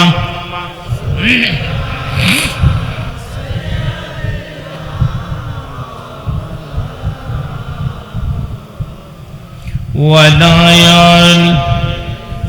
ও মুসলমান দাঁড়াও দেখি, সাথে নিয়ে যাও কোরআন খানি, বলো সাথে নিয়ে যাও কোরআন খানি, বলো ও মুসলমান দাঁড়াও দেখি সাথে নিয়ে যাও কোরআন খানি, বলো সাথে নিয়ে যাও। গরু বিপাদে অন্ধকারে, গরু বিপাদে অন্ধকারে, কুরআনই হবে তোমার আলোর বাতি। ও মুসলমান দাঁড়াও দেখি সাথে নিয়ে যাও কোরআন খানি, বলো ও মুসলমান সাথে নিয়ে যাও কোরআন খানি, বলো সাথে নিয়ে যাও। এ মুসলমান শোনো না, মনে আসেনি হযরত ওমর ফারুক বললেন কি অবস্থায় দেখলা? বলে তার ঘটনা এইরকম, দেখতে শুনতে এইরকম। বলে আমাকে নিয়ে যাও, নিশ্চিত আমার নবীর সাহাবী। সে কেন কান্দন করছে? সে তো কোনো অপরাধ করে নাই, কোনো ভুল করে নাই, তবে সে কেন কাঁদছে? হযরত ওমর ফারুক গুটি গুটি পায়ে চলে গেলেন। মুসলমান হযরতে সালাবা রাদিয়াল্লাহু তাআলা আনহুর কদমের মধ্যে চলে গেলেন। বলেন সালাম দিলেন, আসসালামু আলাইকুম ভাই। বলে ওয়ালাইকুম আসসালাম। ভাই ওমর আপনি আসছেন? হযরত ওমর ফারুক বলে তোমাকে তো নবীজি খুঁজছে, তোমাকে তো পাওয়া যায় না। নবীজি তোমার কি করছে, খুঁজতেছেন? বলে আগে বলো আমার নবীর কাছে আমার বিরুদ্ধে কোনো আয়াত নাজিল হয়েছে কিনা, আমার বিরুদ্ধে কোনো হাদিসের কথা নবীজি বলছে কিনা, আমার বিরুদ্ধে কোনো অভিযোগ তোমাদের কাছে বলছে কিনা। বলে সালাবারে তুমি কি বলতে চাও? বলে আগে আপনার কাছে জানতে চাই, আমি অপরাধী, আমি অপরাধ করেছি, আমি নবীর সামনে মুখ দেখাবো কেমনে, আল্লাহর দরবারে আমি মুখ দেখাবো কেমনে? আগে বলো আমার বিরুদ্ধে কোনো অভিযোগ আছে কিনা। বলেন না না, উনাকে উঠাইতে গেলেন, উঠতে পারে না, গায়ের মধ্যে কোনো বল নাই। আল্লাহর নবীর সাহাবী হযরত ওমর ফারুক রাদিয়াল্লাহু তাআলা আনহু ডাক দিলেন ডাকালদেরকে, রাখালেরা রে আয় আয়, এই লোকটাকে উঠাও। লোকেরা বলল ভাই, এ ভাই ওমর, এই লোকটা কান্দন অবস্থায় দীর্ঘদিন, কয়টা দিন যাবত এখানে পড়ে আছে, তার খোদা খানা খায় না, শুধু কান্দে। কান্না দেখে আমরা কি করলাম, আমরা বকরি থেকে দুধ দন করলাম, এটা একটা পাতিলের মধ্যে নিয়ে ওনার হাতের মধ্যে দিলাম। এই পাতিলের মধ্যে যখন ওনার হাতের মধ্যে দুধখানা খাইতে দিলাম, দেখুন আর গায়ের মধ্যে কোনো বল না, উঠে দাঁড়াইতে পারে না, গায়ের মধ্যে বল না, থরথর করে কাঁপে। আমরা একটু বকরি থেকে দুধ দন করে ওনাকে দিলাম, ওনার চোখের পানিগুলো পড়ে দুধের মধ্যে পানি পড়তে লাগলো। উনি এমন কান্না কাঁদতেছিল, ওই পাতিলের মধ্যে চোখের পানিগুলো ঝরঝর করে পড়তে, বলা যাবে না আল্লাহু আকবার। হযরত ওমর ফারুক বলে আমার সঙ্গে চলে। ওনাকে উঠাইয়া ঘাড়ের মধ্যে একখানা হাত দিয়ে ওনাকে নিয়ে গেলেন রাসূলুল্লাহর দরবারের মধ্যে, আমার নবীর কদমের মধ্যে নিয়ে গেলেন। নবীজি ডাকতে বলেন সালাবারে তুমি এত কান্নাকাটি করো কেন? তুমি কি অপরাধ করেছো? বলে হুজুর আমি অপরাধী, আমি গুনাহগার, আমি বড় পাপিষ্ঠ, আমি নবী গো বড় অন্যায় করে ফেলেছি। ইয়া রাসূলুল্লাহ, ইয়া হাবিবাল্লাহ, আমার বিরুদ্ধে জিবরিল আমিন আল্লাহর তরফ থেকে কোনো ওহী আপনার কাছে বলছে কিনা? আমার নবী বলেন না, কি হয়েছে বলো। বলি ইয়া রাসূলুল্লাহ, আপনি কোনো খবর জানতে পারছেন কিনা, কোন মাধ্যমে জানতে পারছেন কিনা? আমার নবী বলেন না। বলি ইয়া রাসূলুল্লাহ, আমি বড় অপরাধী, আমি বড় অপরাধী। ইয়া রাসূলুল্লাহ, ইয়া হাবিবাল্লাহ, নবী গো বেগানা মহিলা চেহারা দেখা হারাম, আপনি তো ওয়াজ করেছিলেন, সেই ওয়াজের অনুযায়ী ছিলাম আমি। হুজুর আপনার কদম থেকে যাইতে এই মহল্লার মধ্যে প্রবেশ করেছিলাম, আমি দেখতে হঠাৎ করে এক বাড়ির সামনে দিয়ে যাইতেছিলাম, দেখি একটা মেয়ে গোসল করতেছেন, ওই কাপড়টা গোসলখানা থেকে কাপড়টা সরে গেছে, ওই মেয়েটাকে আমি উলঙ্গ অবস্থায় দেখে ফেলেছি। ইয়া রাসূলুল্লাহ, কাপড় গায়ে ছিল না, আমি দেখে ফেলেছি, আমি অন্যায় করেছি। ইয়া রাসূলুল্লাহ, আমি তো জাহান্নামী হয়ে গেছি, আমি বড় পাপিষ্ট হয়ে গেছি, গুনাহগার হয়ে গেছি। ইয়া রাসূলুল্লাহ, ইয়া হাবিবাল্লাহ, আমার আল্লাহ কি আমাকে ক্ষমা করবে? আমার আল্লাহ কি আমাকে maaf করবে? এ ভাই, এই ভয়ে যদি সাহাবীরা কাঁদতে পারে, আর তুমি পরের মেয়ে নিয়ে রেস্টুরেন্টে ওঠো, পরের মেয়ে নিয়ে তুমি পরের হোটেলে নিয়ে যাও, তুমি পরের মেয়ের হাত ধরে ঘোরাঘুরি করো, পরের মেয়ের সর্বনাশ করো। এ মুসলমান, তোর যদি প্রয়োজন হয় বিবাহ করে নে। এ মুসলমান, শুনে নাও, আজকে দুনিয়ার মধ্যে শুধু শুধু শুধু হারাম কাজ, জিনা ব্যভিচার, শুধু বিনজানি জিনা আর ব্যভিচার, জিনা আর ব্যভিচার, এই অন্যায় অপরাধে গোটা পৃথিবীটা ভরে গেছে। জোরে বলেন ঠিক কিনা? আইরে পরের মেয়ে, পরের ছেলে, তুমি পরের ক্ষতি করতেছো। তোমার মায়ের হাত যেদিন ধরবে, আজকে আমি পরের বোর হাত খর সর্বনাশ করতেছি, তুমি চিন্তা করছো লাভবান হয়েছে, তোমার বড় হাত ধরবে একজন, বাঁচা সম্ভব না। ওটা তো পরের মেয়ে না, তুমি মনে করো আমার মেয়ে, তুমি পরের মেয়ে মনে করছো, আহা কত মজা পাচ্ছ, গল্প করতেছো, ফুল দিতেছো, গল্প করতেছো মোবাইলে, কত আড্ডা মারতেছো। তোমার মেয়ের যেদিন তোমার মেয়ের সাথে গল্প করবে, সেদিন বুঝবা। একটা আঙ্গুল দেখাইতেছো, চারটা তোমার দিকে। সুতরাং তুমি তোমার ভাইয়ের সর্বনাশ করতেছো, তোমার বোনের সর্বনাশ করতেছো, তোমার সর্বনাশ তুমি ডেকে আনতেছো। জোরে বলেন ঠিক কিনা? কষ্ট, বড় কষ্ট। আমার ভাইয়েরা, আমার বন্ধুরা, এই কথা বলিয়া হযরত সালামা রাদিয়াল্লাহু তাআলা আনহু উনি জমিনের মধ্যে পড়ে গেলেন। নবীজি বললেন, আমার সাহাবীরা রে, তোমরা তোমার ভাইয়ের জন্য দোয়া করো, তোমার ভাই আর দুনিয়ার মধ্যে বেশিক্ষণ নাই। আল্লাহু আকবার বলেন। তাড়াতাড়ি দোয়া করো। নবীর সাহাবীরা পাশে দাঁড়ায়া দাঁড়ায়া দোয়া করতে লাগলেন। কিছুক্ষণের মধ্যে আজরাইল আলাইহিস সালাম জমিনের মধ্যে আগমন করলেন। হযরত সালামা রাদিয়াল্লাহু তাআলা আনহুর জবানটা কি করলেন, জানটা বাইর হয়ে গেলেন, রূহটা বাইর হয়ে গেলেন, এই দুনিয়া থেকে বিদায় হয়ে গেলেন। নবীজি বললেন, তোমরা গোসল করাও, তাড়াতাড়ি গোসল করাও, দাফন করাইতে হবে। কাফনের কাপড় আনা হলো, গোসল করানো হলো। নবীজি জানাজার নামাজের ইমামতি করলেন। ইমামতি করে বললেন, তোমরা তোমার ভাইয়ের লাশখানা কাঁধে নাও, ওই না জান্নাতুল বাকির মধ্যে রওনা হয়ে যাও, ওখানে তাকে দাফন করা হবে। মুসলমান শুনে নেন, দিলের কান্ডে লাগান, শুনে নেন। এবার যখন সাহাবীরা লাশখানা কাঁধের মধ্যে নিয়ে জানাজার নামাজ পড়ায়া যখন গোরস্থানের দিকে রওনা হয়ে গেছে, এ মুসলমান শুনে নাও, দিলের কান্ডে লাগা, শোনো। আল্লাহ নবী আস্তে আস্তে করে হাঁটে। হযরত উমর ফারুক রাদিয়াল্লাহু তাআলা আনহু নবীকে ডাক দিয়ে বলে, ইয়া রাসূলুল্লাহ, ইয়া হাবিবাল্লাহ, বিয়াদবি মাফ করবেন, আমি আপনার কাছে কিছু জানতে চাই। হযরত উমর ফারুক ডাক দিয়ে বলে, ইয়া রাসূলুল্লাহ, ইয়া হাবিবাল্লাহ, আমরা তো সীমিত মানুষ, সালাবা রাদিয়াল্লাহু তাআলা লাশখানা নিয়ে যাই, এই দেহখানা দাফন করার জন্য আমরা কয়েকজন সাহাবীদের কাঁধে নিয়ে যাই, কিন্তু আপনি গুটি গুটি পায়ে হাঁটেন, আস্তে আস্তে করে হাঁটেন, কারণটা কি? ইয়া রাসূলুল্লাহ, ইয়া হাবিবাল্লাহ, আমার নবী মিষ্টি একটা হাসি দিয়ে বলেন, সাহাবীরে, তোমরা দেখছো গুটি গুটি কয়েকজন গুটি মানুষ, না রে সাহাবী না, তুমি শুনে নাও, আমার সালাবারা জানা যায় অসংখ্য ফেরেশতা, ওই আসমানের ফেরেশতা আমার সালাবার জানা যায় হাজির হয়ে গেছে। জোরে জোরে চিল্লায় বলেন মারহাবা। এই সাহাবীরা শুনে নাও, শুনে নাও, অসংখ্য ফেরেশতারা, তাদের ভিড়ে আমি হাঁটতে পারছি না, এই জন্য আমি আস্তে আস্তে যেতেছি। সুবহানাল্লাহ বলেন না? অসংখ্য ফেরেশতারা আমার সালাবারে জানাজে হাজির হয়ে গেছে, তার দোয়ার জন্য, মাগফিরাতের জন্য অসংখ্য ফেরেশতারা দোয়ায় শরীক হয়ে গেছে। আমি নবী এই জন্য আস্তে আস্তে করে রওনা দিয়েছি, আস্তে আস্তে করে হাঁটি।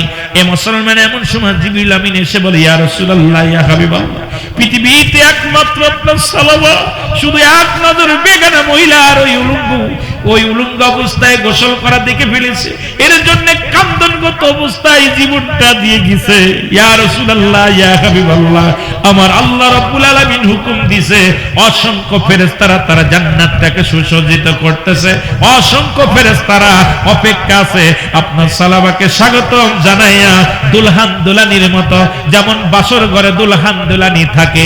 ইয়া রাসূলুল্লাহ, ইয়া হাবিবাল্লাহ, আপনার প্রিয় সাহাবীকে ওই জান্নাতি ফেরেশতারা অপেক্ষা আছে, কখন তারে নিবে, সবাই অপেক্ষা আছে। ইয়া রাসূলুল্লাহ, ইয়া হাবিবাল্লাহ, সবাই তাকে দেখে আনন্দ পায়। ইয়া রাসূলুল্লাহ, ইয়া হাবিবাল্লাহ, যে ব্যক্তি ইসলামকে এত ভালোবাসতো, ইয়া রাসূলুল্লাহ পাপকে এত ভয় করত, পৃথিবীর মধ্যে আপনার সাহাবীদের মধ্যে এমন কজন আছে ইয়া রাসূলুল্লাহ ইয়া হাবিবাল্লাহ, আমরা বড় আশ্চর্য হয়ে গেছি। আপনার সাহাবী একটা ভুল শুধু চোখ দিয়ে দেখার কারণে জীবনটাকে বিলিয়ে দিল, শেষ করে দিল। এত ভয়, এত মহব্বত, এত আন্তরিকতা ইয়া রাসূলুল্লাহর কারণে আমার আল্লাহ একটা নয়, দুটি নয়, আল্লাহ তাআলা 8টা জান্নাতি দরজা খুলে রাখছে ইমানদারদের জন্য। যেমন খুলে রাখছে আল্লাহ নিজেই তো ঘোষণা করেন, বিসমিল্লাহির রাহমানির রহিম,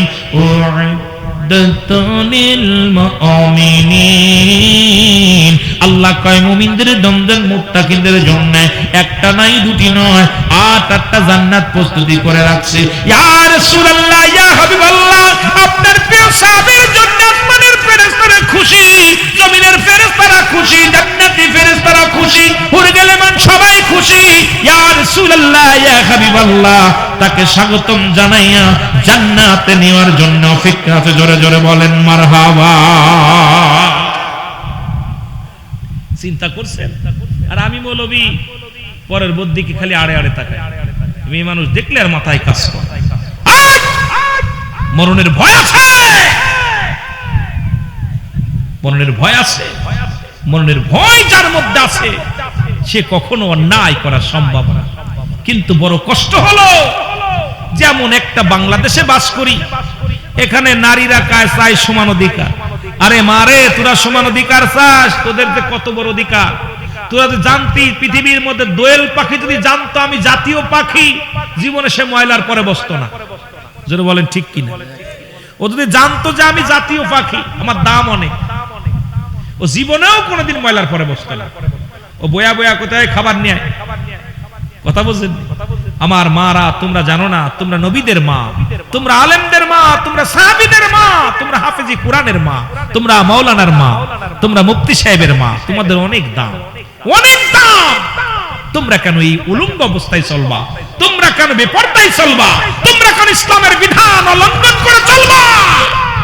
বড় কষ্ট হয় মারে, তোদের দাম কত? তোরা যে নবীদের মা, তোরা যে নবীদের মা, আহা বড় কষ্ট হয় যে তোদের এত দাম, এত মর্যাদা, তারপরেও তোরা ঘরের বাইরে চলে গেলে। একটু লজ্জাপতির পাতা বেটে খাওয়ার দরকার। লজ্জাপতি পাতা আইনে আইনে ওদেরকে খাওয়াইতে হবে যাদের লজ্জা নেই। জোরে বলেন ঠিক কিনা? আরো জোরে বলেন আল্লাহু আকবার। একটু মহব্বতের সঙ্গে দুরূদ শরীফ পড়েন, আল্লাহুম্মা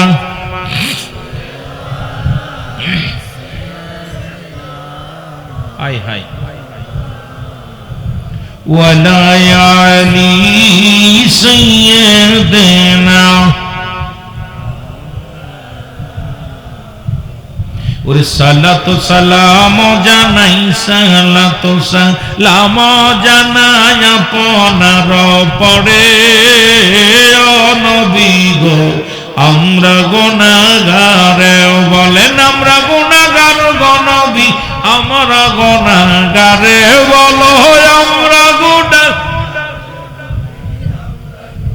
আরো জোরে বলেন আমরা গুনাহগার গো নবী, আমরা গুনাহগার। ও নবী গো সালাতু সালাম জানাই, সালাতু সালাম জানাই আপনার পরে, ও নবী গো। ও নবী ও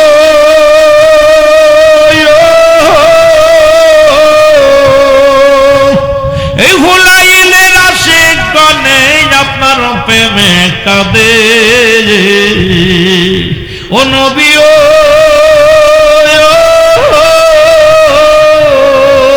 এই বালিয়া কান্দির আশিক গনে আপনার প্রেমে কাঁদে। দেখা দাও দয়াল নবী, দেখা দাও দয়াল নবী, একটি বার আমারে, ও নবী গো। আরো জোরে বলেন আমরা গুনাহগার গো নবী, আমরা গুনাহগার। বলো আমরা গুনাহগার গো নবী, ও নবী গো। আরো জোরে সালাত সালাতু সালাম জানাই সালাতু সালাম জানাই আপনার ও নবী গো ও নবী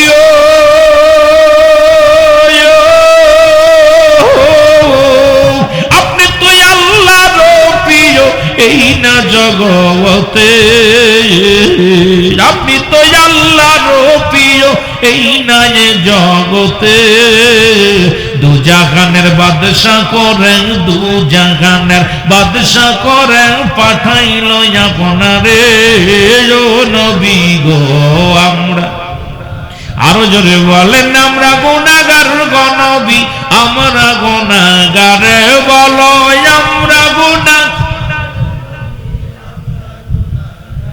ও নবী গো আমরা সালাতু সালাম জানাই সালাতু সালাম জানাই আপনার পড়ে ও নবী গো ও নবী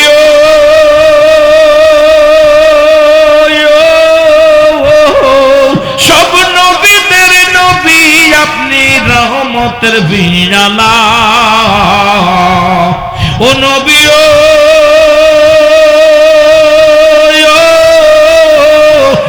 সব নবীদের নবী আপনি রহমতের বিনালা আল্লাহ তাআলা গাইজে শুধু আল্লাহ তাআলা গাইজে শুধু শান যে আপনার ও নবী গো আরো জোরে বলেন আমরা গুনাহগার গো নবী আমরা গুনাহগার হায় আমরা গুনাহগার গো নবী আমরা গুনাহগার ও নবী গো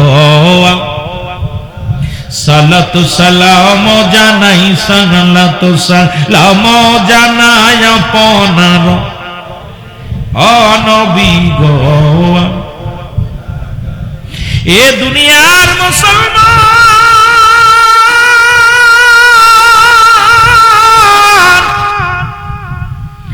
নবীর একজন প্রিয় সাহাবী যুবক সাহাবী রে আজকে যুবকদের সমাজ যুব সমাজের উদ্যোগের মাহফিল নবীর কাছে এসে বলে ইয়া রাসূলুল্লাহ ইয়া হাবিবাল্লাহ নবী গো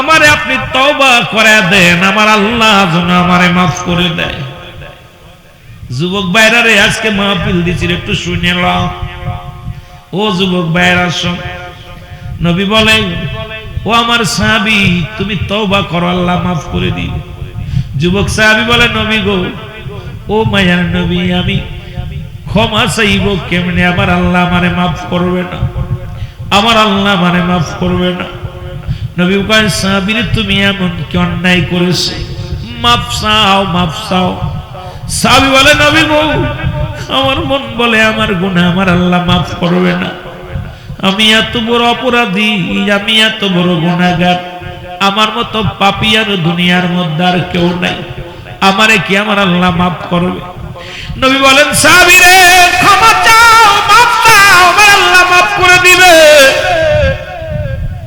সাহাবী কান্দে ও যুবক কান্দে শুধু কান্দে আর কান্দে নবী বলেন যুবক রে তুমি কেমন কি অন্যায় করেছো নবী গো এই মক্কা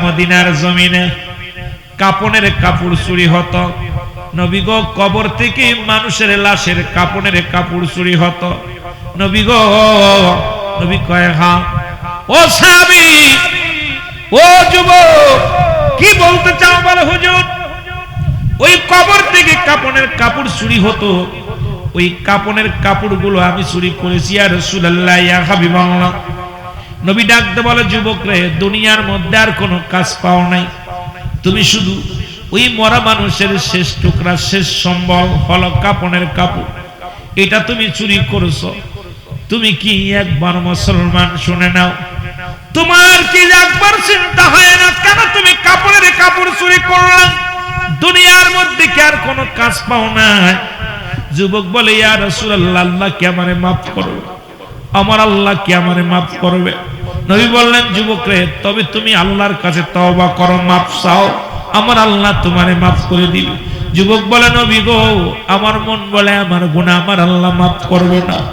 নবী কয়, যুবক রে মাফ চাও। যুবক রে তুমি মাফ চাও কেন? নবী গো, আমি শুধু কাপড়ের কাপড় চুরি করি নাই, অনেক দিন যাবত মক্কা মদিনায় কোনো কাপড়ের কাপড় চুরি কোনো মানুষ ইন্তেকাল করে না, আমিও কাপড়ের কাপড় চুরি করতে পারি না। নবী গো, আমি অপেক্ষা আছি কখন মানুষ মারা যাবে রে, আর কখন আমি কাপড়ের কাপড় চুরি করব। হঠাৎ শুনতে পাইলাম এই মহল্লার মধ্যে একটা মানুষ মারা গেছে। নবী গো, একজন সুন্দরী মহিলা মারা গেছে। আমি আস্তে আস্তে করে জানাজায় গেলাম, ওই মেয়েটার জানাজায় গেলাম, জানাজায় শরীক হলাম, দাফনে শরীক হলাম। নবী গো, যখন মানুষগুলো যার যার ঘরের মধ্যে চলে গেল, রাত নেমে আসলো। গভীর রাত্রে আমি গুটি গুটি পেয়ে গোরস্থানে চলে গেলাম, যাইয়া গোরস্থানের মাটিগুলো খুঁড়লাম। ওই মাটি খুঁড়িয়া ওই যুবতীর গায়ের কাপড়গুলো খুলে নিয়ে, যখন আমি তার কাপড়গুলো খুলে নিয়ে কবর থেকে উঠতেছিলাম, ইয়া রাসূলুল্লাহ, ইয়া হাবিবাল্লাহ, কে যেন আমারে ডাকতে বলে, যুবক, সারা জীবন শুধু কাপড়ের কাপড় চুরি করলাম, আজকে যে যুবতীর কবরের মধ্যে ঢুকছো, একবার তাকায়া দেখ, তাকায়া দেখ, এই পৃথিবীর সর্বশ্রেষ্ঠ সুন্দরী মহিলা, একবার তাকায়া দেখ, তার সঙ্গে জিনা কর, পৃথিবীর কেউ তোরে বাধা দিবে না, পৃথিবীর কোন মানুষ জানবে না তুমি অন্যায় কর, অন্যায় কর। তখন আমি সঙ্গে সঙ্গে ওই যুবতীর মুখের দিকে তাকাইলাম, ইয়া রাসূলুল্লাহ, ইয়া হাবিবাল্লাহ, দেখে আমি তার রূপ যৌবন দেখে পাগল হয়ে গেলাম। সঙ্গে সঙ্গে ওই মরা মানুষের সঙ্গে কবরের ভিতরে জিনা করলাম। ইয়া রাসূলুল্লাহ, ইয়া হাবিবাল্লাহ, আজকে কথাগুলো না বললে নয়। এই ওয়াজটা আমরা পড়েছি আমি জাইলা জামানার, সেই অন্ধকার জামানার ওয়াজ। কিন্তু বাংলাদেশে ঢাকা মেডিকেল কলেজ হাসপাতালে মুসলমান মর্গে জিনা হয়। ঢাকা, শুধু ঢাকা নয়, চট্টগ্রাম মেডিকেল কলেজ মর্গে হাসপাতালে জিনা হয়। মারা গেছে বিষ খাইয়া, আলামত পাওয়া যায় জিনার। মারা গেছে গলায় ধরে নিয়ে, আলামত পাওয়া যায় জিনার। ডাক্তারেরা চিন্তায় পড়ে গেলেন, সড়ক দুর্ঘটনায় মারা গেল, জিনা হলো কখন? বিষ খেয়ে মারা গেল, জিনা হলো কখন? এই দুনিয়ার মধ্যে গলায় রশি নিয়ে মারা গেছে, জিনা হলো কখন? এরপরে ডাক্তারেরা কি করলো? এ মুসলমান শোনো, এবার তারা পর্যবেক্ষণ করতে লাগলো।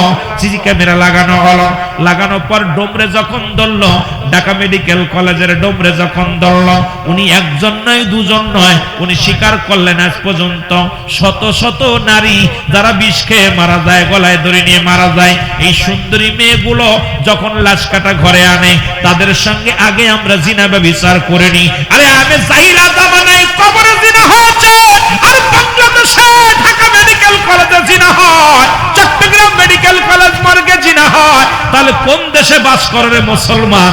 শুধু তোমরা খালি ফালাফালি করো আর শুধু মারামারি কামড়া কামড়ি করো।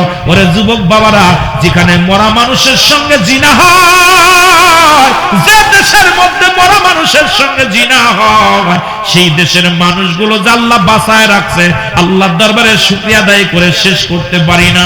আমার আল্লাহ তো আমাদের গজব দিয়ে শেষ করে দেওয়ার দরকার ছিল, শুধু হয়তো আল্লাহর কোন মাহবুব বান্দাদের খাতিরে আমাদেরকে জিন্দা রাখছে। জোরে জোরে চিল্লায় বলেন ঠিক কিনা? আমি মিথ্যা বললে আমার এখান থেকে ধরে নিয়ে যাবেন। একজন নয়, দুজন। আশ্চর্য হয়ে গেছি। এইটা যদি আমেরিকা হতো মেনে নেওয়া যেত, শ্রীলঙ্কা হলে মেনে নিত, অন্যান্য অমুসলিম রাষ্ট্রে, ভারত হলেও মেনে নিতাম। কিন্তু যে দেশে প্রায় 98-90% মুসলমান, সেই দেশে ঢাকা মেডিকেল কলেজে মরা মানুষের সঙ্গে জিনা হয়। ঢাকাতেও হয়েছে, চট্টগ্রামও হয়েছে। তাও একজন দুজন নয়। উনি বললেন, ডোম বললেন, যখন রিমান্ডে নিছে তখন বললাম, আমরা যখন লাশ কাটা ঘরে এই টেবিলের পর লাশটা উঠাই, তখনই ওর মুখের দিক তাকায় আগে জিনা করে। যুবতী মেয়েগুলো, যেগুলো অল্প বয়সী মেয়ে যারা মারা গেছে, তা যে মরা মানুষের সঙ্গে জিনা করতে ভয় পায় না, সে দেশের আবার কিসের মুসলমান? খালি পারাপারি করে আর খালি ঠেলাঠেলি শুরু করছো। তুমি ধোয়া তুলসীর পাতা খালি শুরু করছো, পিড়াপিড়ি, ধরো হেরে ধরো। হে মুসলমান, কোন দেশে বাস করতেছো? কোন দেশে বাস করো?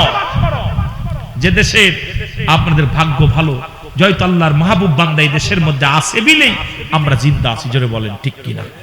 হয় তাদের খাতিরে নাই করোনা দিছিল, হেলাল ভাই বললো যে 3 বছর করোনার কারণে মাহফিল করতে পারি না, ভাই কষ্টের মধ্যে আছি। এ ভাই, যদিও ঘর দরজা সুন্দর হয়েছে কিন্তু মনের ভিতর শান্তি নাই, মাহফিল না করলে শান্তি লাগে না। আমার বাবারা, তার একটা কথা হলো, যে দেশে এত জিনা ব্যভিচার হয় সে দেশের মানুষকে যে আল্লাহ বাঁচায় রাখছে, নিশ্চিত কোন দয়ার মধ্যে আছে কোন মানুষের মাহবুব বান্দাদের খাতিরে, জোরে বলেন ঠিক কিনা। আহা, এগুলো দেখবেন, দেখে চিন্তা করবেন কোন দেশে বাস করতেছে, ইসলাম কোথায়। আজকে এর বিরুদ্ধে কোন মৌলভী সাহেব, মুফতি সাহেব রাস্তায় নামে না, এত পীর সাহেবের মুরিদ, আরে বাবারে কমিটির অভাব নাই, রাস্তাঘাট সব অবরোধ করে ফেলে, কিন্তু এই যে এর বিরুদ্ধে কোনো অভিযোগ কোন মানুষ আর প্রতিবাদ করতে পারে, কারণ প্রতিবাদ আসে না, হাতে চুরি নিয়ে বসে আছে, হাতে চুরি নিয়ে বসে আছে।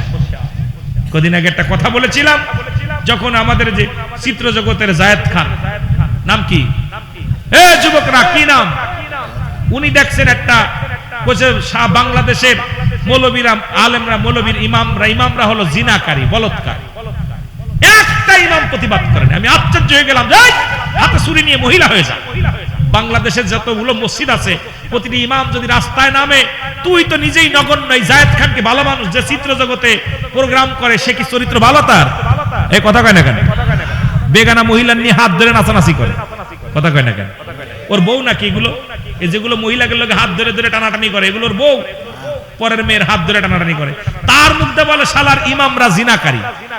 একটা ইমাম প্রতিবাদ করে নাই। এর রাজবাড়ী জেলায় যে ইমামগুলো আছে, এগুলো যদি বলন্তর ওই রোমরে যে দাঁড়াইতো, তাও তো প্রতিবাদ মনে করতাম। মৌলভী সাহেবরা কেউ যায় নাই, খালি প্রতিবাদ এই পীরের বিরুদ্ধে, ওই মৌলভীর বিরুদ্ধে, এখানে প্রতিবাদ। আমি কি মিথ্যা বলছি? কথা বলেন না কেন? কথা বললে চাকরি চলে যাবে, চাকরি গুলি মারি, দরকার নাই তো চাকরি। এই পাশে কোন পণ্ডিতের ওয়াজ করে, ধরে নিয়ে আমার কাছে ওয়াজ করুক, এই জায়গা ধরে নিয়ে ওয়াজ করুক। বিশেষ করে এই জন্য বলতেছিলাম, আমি আশ্চর্য হয়ে গেছি যে একজন খারাপ মানুষের জবান দিয়ে আলেমদের বিরুদ্ধে কথা হয়, সেখানে প্রতিবাদ নাই। প্রতিবাদ আমার জন্য আপনার মরে যাচ্ছেন, শহীদ হয়ে যাচ্ছেন। ওরে বাবার, নেতার জন্য জীবন এই রকম দিচ্ছে, বুকে দাঁড়ায়, কিন্তু ইসলামের জন্য, আলেমদের জন্য মায়া নাই।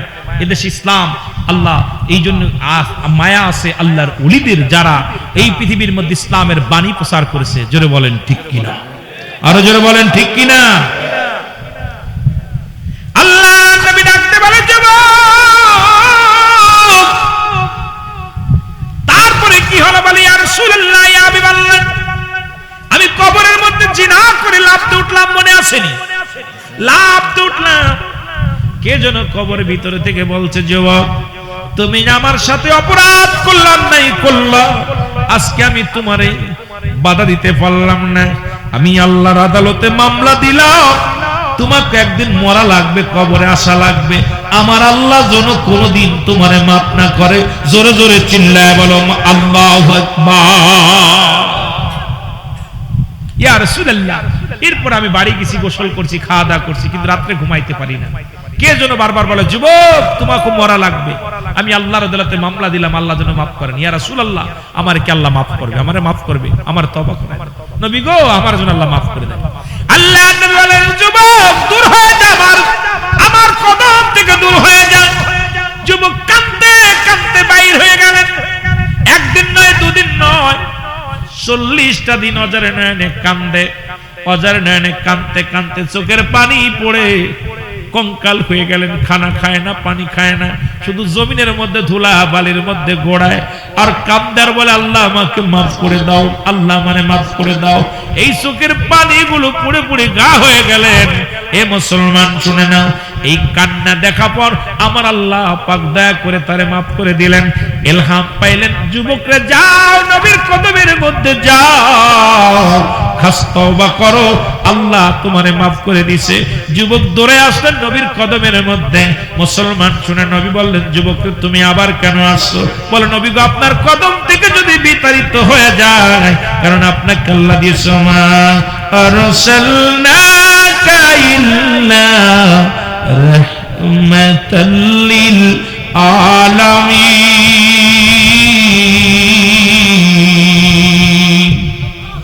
মারহাবা।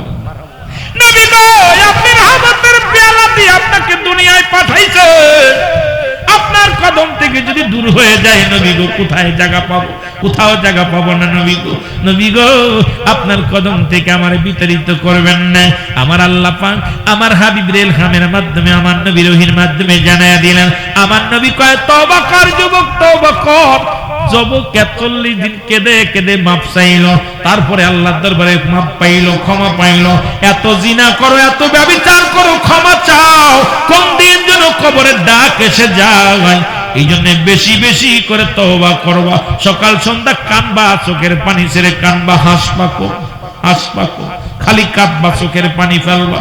আল্লাহ আমি অপরাধী, আল্লাহ আমি অপরাধী, আল্লাহ আমি গুনাহগার, আল্লাহ আমি নালায়েক, আল্লাহ আমি অপরাধী, আল্লাহ আমি মহাপাপী, আল্লাহ আল্লাহ আমি অপরাধী। আল্লাহর দরবারে গোপনে গোপনে কাঁদো, গোপনে গোপনে রাত্রে জাগিয়া জাগিয়া তাহাজ্জুদের নামাজ পড়ো। আর রাতের অন্ধকারে চোখের পানি ছেড়ে ছেড়ে বুকটা ভিজায় ফেলো, দাড়িগুলো ভিজায় ফেলো, যায় নামাজগুলো ভিজায় ফেলো। যদি আমার মাওলা মাফ করে দেয় তাহলে আপনার আমার জীবন ধন্য। আর যদি মাফ না করে জাহান্নাম থেকে বাঁচা সম্ভব নয়। ঠিক কিনা? একটু কাঁদবেন, বসে বসে বেশি বেশি কাঁদবেন, চোখের পানি ছেড়ে। যখন মানুষ নির্জন হয়ে যায়, আপনি ওই সময় আনন্দ ফুর্তি না মেরে মোবাইল দেখেন, আহারে রাত 1টা 2টা পর্যন্ত মোবাইল টেপেন।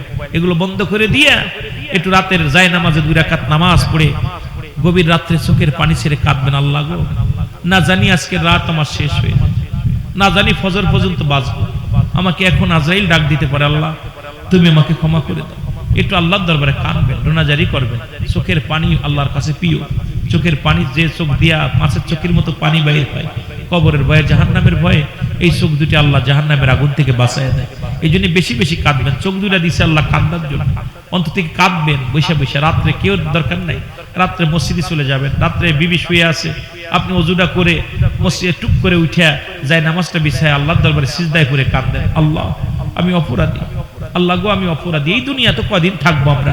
40 বছর, 50 বছর, 60 বছরের জিন্দেগি আমরা বাঁচবো, কিন্তু যেখানে চিরদিন আবাদান আবাদান চিরস্থায়ী থাকতে হবে, সেই ঘরের পুঁজি যেন আল্লাহ করে যাওয়ার তৌফিক দান করে। সকল বলুন আমিন।